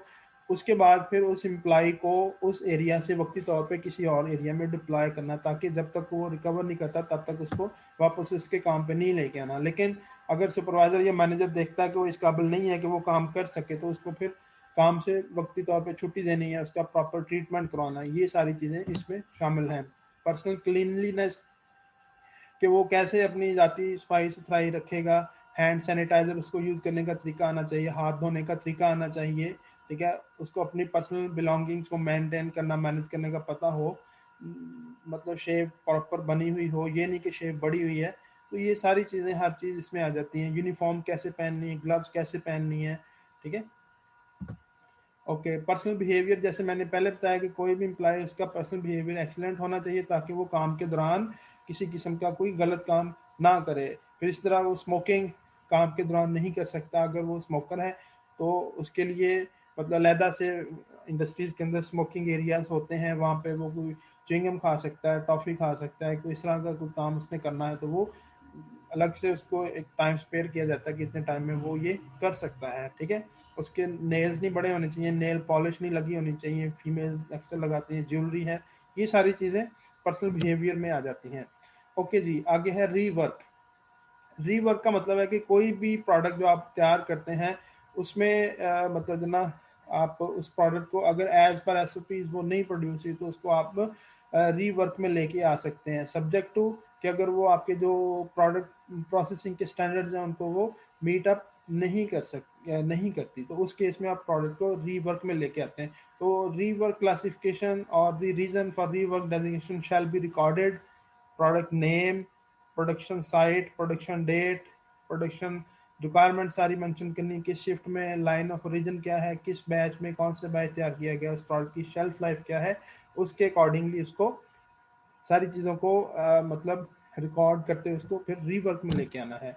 ओके, आगे बात आती है प्रोडक्ट रिकॉल प्रोसीजर्स। मतलब आपका सिस्टम इतना मैकेनाइज्ड और वेल डॉक्यूमेंटेड हो कि आपकी प्रोडक्ट मार्केट में जाती है, कल को कोई कस्टमर क्लेम कर देता है कि जी ये एलर्जिक रिएक्शन काज किया प्रोडक्ट ने, या प्रोडक्ट का कलर फेड हो गया है, प्रोडक्ट एक्सपायर हो गई है, ठीक है, प्रोडक्ट के इंग्रेडिएंट्स का कोई मतलब रिएक्शन शो हुआ है, कंप्लेंट लॉन्च हुई है, तो उस बेस पे आप अपनी प्रोडक्ट को रिकॉल कर सकें। मतलब आपको पता हो कि आपकी प्रोडक्ट किस मार्केट में गई है, किस चैनल के थ्रू गई है, कहाँ पे है, किस जगह पे है। तो अगर बिल फर्ज ऐसा केस हो कि प्रोडक्ट को आपने मार्केट से विड्रॉ करना है, ठीक है, तो आपके पास प्रोडक्ट रिकॉल का तमाम एक सिस्टम, मैकेनाइज्ड सिस्टम होना चाहिए जिसके थ्रू आप अपनी प्रोडक्ट को रिकॉल कर सकें, प्रोडक्ट को आप देख सकें कि किस मार्केट में। मतलब ये सिर्फ इस मकसद के लिए नहीं बल्कि फर्दर आप अपनी स्टडी के लिए भी कोई सिस्टम अपडेट करने के लिए भी इस चीज़ को आप इंट्रोड्यूस करवा सकते हैं। फिर आगे वेयर हाउसिंग रिक्वायरमेंट्स हैं। वेयर हाउसिंग में जैसे मैंने पहले बताया कि फाइफो या फीफो का प्रिंसिपल उसको आपने अप्लाई करना है, फर्स्ट इन फर्स्ट आउट, तमाम चीज़ों को मैनेज करना है। फिर वेयर हाउसिंग में टेम्परेचर, ह्यूमिडिटी की रिक्वायरमेंट्स होती हैं, अदर इन्वायरमेंटल फैक्टर्स हैं, उनको चेक एंड बैलेंस रखना है, ठीक है। सारी चीज़ें आपने उसके अकॉर्डिंगली मैनेज करनी, जो भी फाइफो का प्रिंसिपल है। फिर इसी तरह प्रोडक्ट की कैटेगराइजेशन बनानी है। फिर ट्रांसपोर्टेशन या डिलीवरी के दौरान, लॉजिस्टिक्स के दौरान प्रोडक्ट को कैसे डिलीवर करना है। फॉर एग्जांपल एक मीट प्रोडक्ट है, उसकी डिलीवरी या ट्रांसपोर्टेशन के लिए एटलीस्ट कोल्ड चेन की रिक्वायरमेंट होती है, कोल्ड चेन वहाँ पे होनी चाहिए, ठीक है। एक प्रोडक्ट है उसको कन्वेयर बेल्ट के थ्रू आपने कन्वे करना है, उसके लिए कन्वेयर बेल्ट की ज़रूरत है, ठीक है। व्हाटसोएवर जो भी इस प्रोडक्ट की जो डिलीवरी या वे ट्रांसपोर्टेशन की रिक्वायरमेंट्स हैं उनको आपने मैनेज करना है। जैसे मिल्क की एग्जांपल में, मिल्क को क्या है, चिल्ड फॉर्म में आगे डिलीवर करना है, तो वो चिल्ड व्हीकल्स होनी चाहिए जहाँ पे चिलिंग सिस्टम मौजूद हो। Product information and consumer awareness. अब इसमें nutrition labelling and education act NLEA का एक्ट आ जाता है, जो तमाम गाइडलाइंस इस बारे में देता है कि न्यूट्रिशन फैक्ट्स मेंशन करने प्रोडक्ट के ऊपर, प्रोडक्ट का नाम, उसकी पिक्चर, उसकी मतलब कलरफुल पिक्चर हो, ठीक है। फिर उसके बाद उसके न्यूट्रिशनल गाइडलाइंस देनी कि इसमें फैट इतनी, इसमें इसमें ग्लूकोज इतना, इसमें प्रोटीन इतना, व्हाटसएवर जो भी न्यूट्रिशनल गाइडलाइंस हैं वो उसके ऊपर देनी है। फिर उसके ऊपर मेंशन करना है अगर वो एलर्जिक रिएक्शन रखती है वो प्रोडक्ट, ठीक है। अगर पास्चराइज्ड है तो वो मेंशन करना है, अगर प्रोसेस्ड है फिर उसकी शेल्फ लाइफ को मेंशन करना है, उसकी date of expiry, date of production, उसका बैच नंबर, जो भी लेबलिंग की रिक्वायरमेंट आती है वो उसमें मेंशन होना ज़रूरी है। So that is all about FSSAI और ISO 22000। अब इसके बाद हम जो ना फर्दर बात करेंगे कि जो इसमें इंटरनल ऑडिटिंग का क्या कंसेप्ट है, इंटरनल ऑडिटिंग क्या चीज़ है।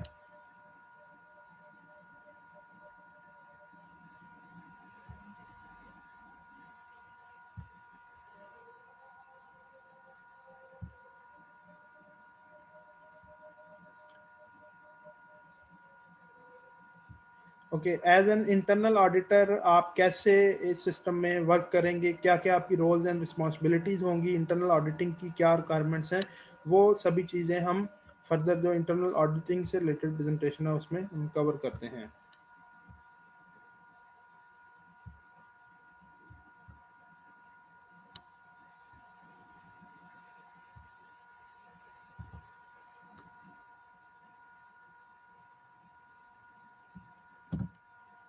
ओके, यहाँ पे हम इंटरनल ऑडिटिंग के बारे में पढ़ेंगे कि इंटरनल ऑडिट किसे कहते हैं, ऑडिट होता क्या है, इससे रेलेवेंट जो भी इंफॉर्मेशन है वो यहाँ पे स्टडी करेंगे। फॉर एग्जांपल ऑडिट किसे बोलते हैं?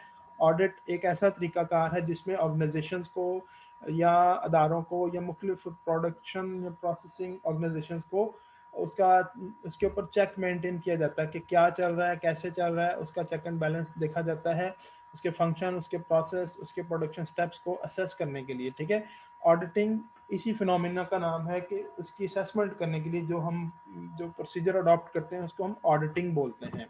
उसके बाद ऑडिट की मुख्तलिफ इकसाम है, like third party, second party और इंटरनल ऑडिट्स हैं।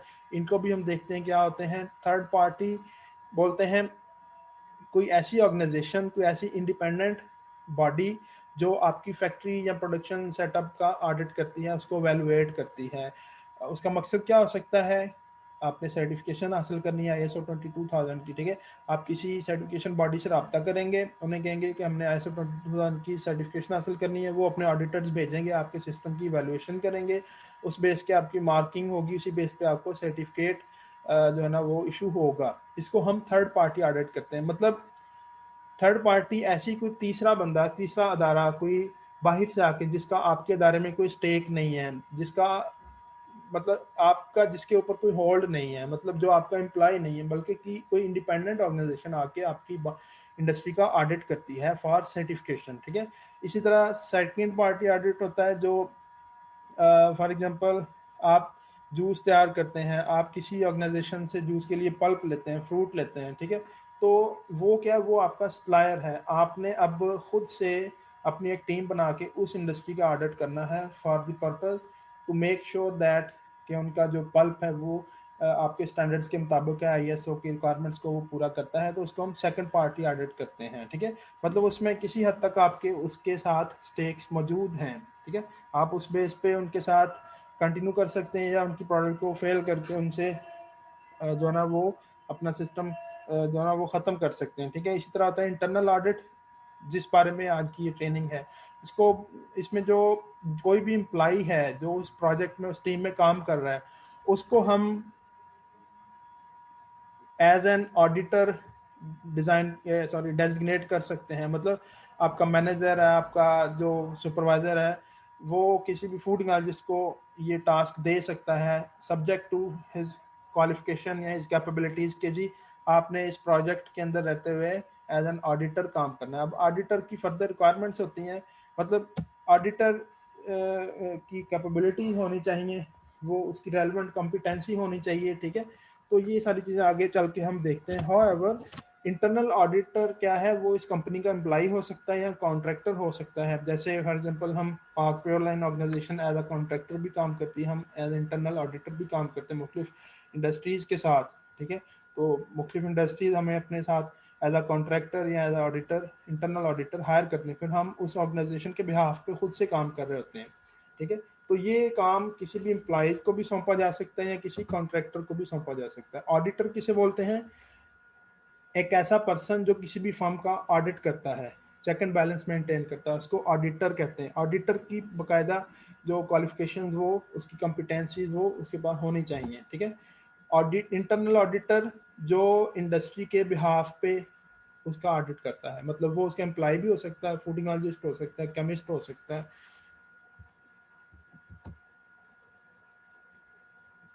अब इंटरनल ऑडिटर की रिस्पॉन्सिबिलिटीज क्या होती हैं? Find objective evidence that the system is implemented and effective, identify non-conformance where the system is not implemented or operating as planned, where the system does not meet requirements of the standard। अब auditor ने इस चीज़ का खोज लगाना है कि कौन सी ऐसी वेरिएशंस हैं जो सिस्टम में रहते हुए वो मतलब हैपन हो रही हैं कि जिनको हमने जिनके ऊपर चेक मार्क लगाना है, अपनी जो ना ऑब्जर्वेशंस देनी है फर्दर उनको, उनके ऊपर करेक्टिव एक्शन लेने के लिए। तो वो ऑडिटर उस बारे में सारी अपनी गाइडलाइंस देता है, जो नॉन कन्फॉर्मेंसेज हैं उनको वो बताता है अपने मैनेजर को, सुपरवाइजर को। अब ऑडिटर कहाँ पे मतलब कैसे वो बिहेव करेगा, कैसे वो काम करेगा, वो सारा डिपेंड करता है कि उसको क्या अथॉरिटीज दी गई हैं उसकी जो मैनेजमेंट है उसकी तरफ से। जितनी मतलब वो फ्रीली काम करने की अथॉरिटी दी गई होगी उतना वो इंडिपेंडेंटली काम करेगा। अगर ऑडिटर के ऊपर चेक एंड बैलेंस इस तरीके से रखा जाए कि उसको मतलब इजाजत ना हो कि ये नहीं करना वो नहीं करना, ऐसे नहीं होगा। अगर ऐसे होगा तो बॉस नाराज हो जाएगा। अगर आप ये इस सिस्टम में से कीड़े निकालेंगे तो बॉस नाराज, ऐसे नहीं होना चाहिए। बल्कि ऑडिटर के पास इंडिपेंडेंट इख्तियारात होनी चाहिए कि वो अपनी इंडिपेंडेंट ऑब्जर्वेशंस दे सके, तभी सिस्टम के अंदर बेहतरी की गुंजाइश पैदा होगी। अब आगे एक टर्म है ऑडिटी। ऑडिटी इसको बोलते हैं जो फर्म या ऑर्गेनाइजेशन या फैक्ट्री जिसका ऑडिट किया जा रहा हो।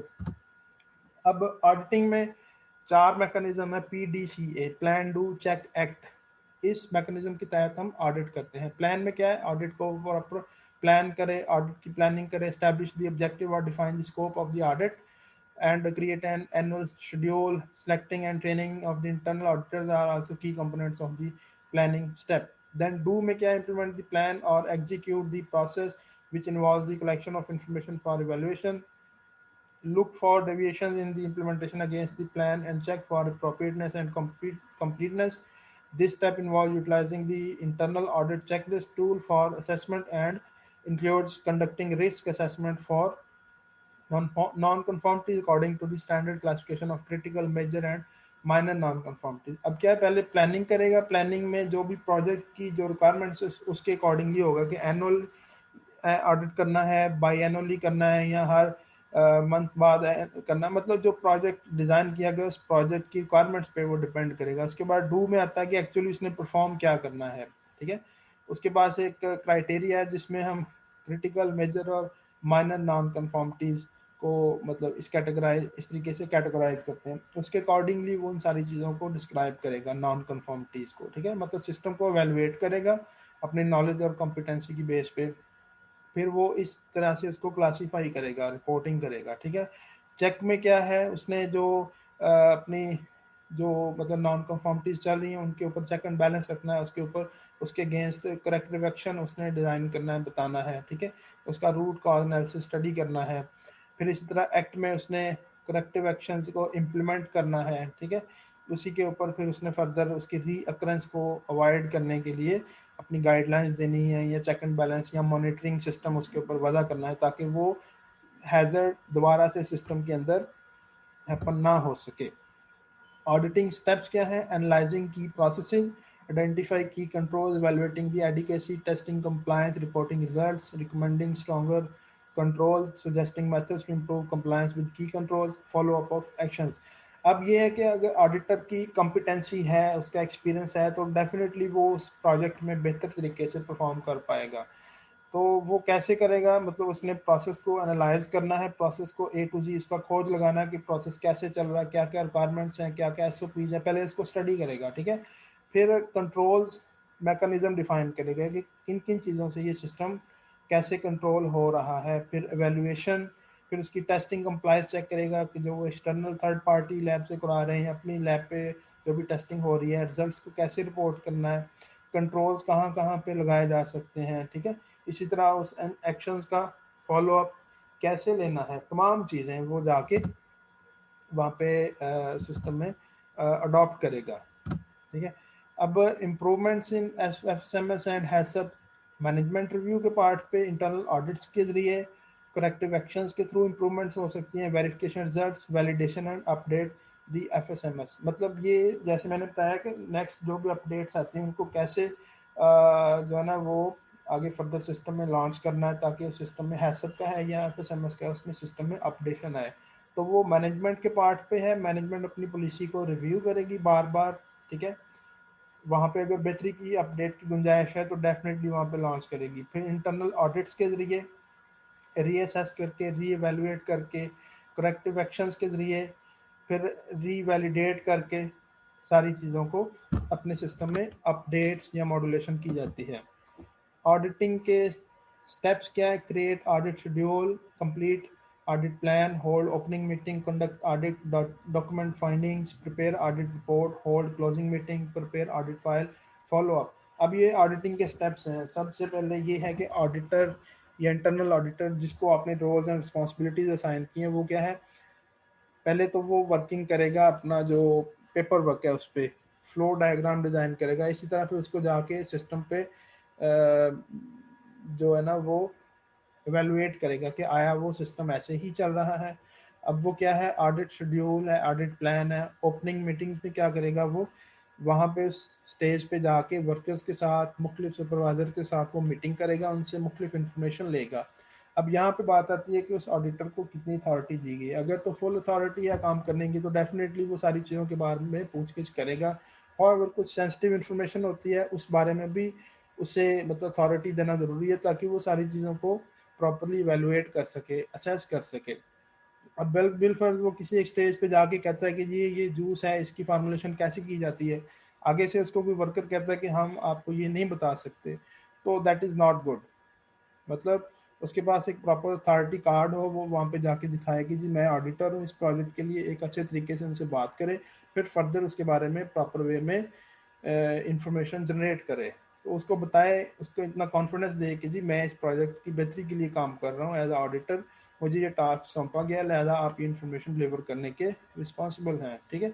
इसी तरह डॉक्यूमेंट्स मुख्तलिफ वो फाइंड आउट करेगा, मुख्तलिफ रिपोर्ट्स तैयार करेगा उस बारे में, फिर क्लोजिंग मीटिंग करेगा अपने बॉस के साथ, अपने मैनेजर के साथ, उसके सारी इन्फॉर्मेशन डिलीवर करेगा, फिर ऑडिट फाइल तैयार करेगा, उसका फिर फॉलो अप देखा जाएगा. ये तो था ऑडिटिंग के स्टेप्स सारे के. As an auditor you can check documents and records, ask questions, observe processes and compare them with documented procedures and work instructions and investigate any differences, follow audit trails, be curious, take good notes. मतलब ये आपके part में है कि आपने क्या क्या करना है, कैसे कैसे परफॉर्म करना है, कौन कौन सी चीज़ें सर्च करनी है, कैसे नोट्स लेने हैं, क्या हिसाब किताब रखना है, सारी चीज़ों का फॉलो अप कैसे करना है. मतलब ओवरऑल अगर एक चीज़ में, एक लफ्ज़ में इसको सेंटेंस में कंक्लूड करें तो उसका मतलब ये है कि आपने एक ऑफिशियल वे में, प्रॉपर वे में अपनी कॉम्पिटेंसीज को जो ना वो मतलब इम्प्लीमेंट करना है for the betterment of that project. अब जैसे मैंने डॉक्यूमेंटेशन की बात की थी कि हर each and every step should be documented. ठीक है. इसमें रिपोर्टिंग का कंसेप्ट आता है कि रिपोर्टिंग में जनरल इंफॉर्मेशन देनी है उस ऑडिट के बारे में, फिर डॉक्यूमेंट्स कौन कौन से रिव्यू किए गए हैं, पर्सन किन किन का इंटरव्यू किया गया है, किस मकसद के लिए, या जनरल समरी उसकी बना के फिर अपने मैनेजर को दिखानी है. ओके जी. So that was all about today's training.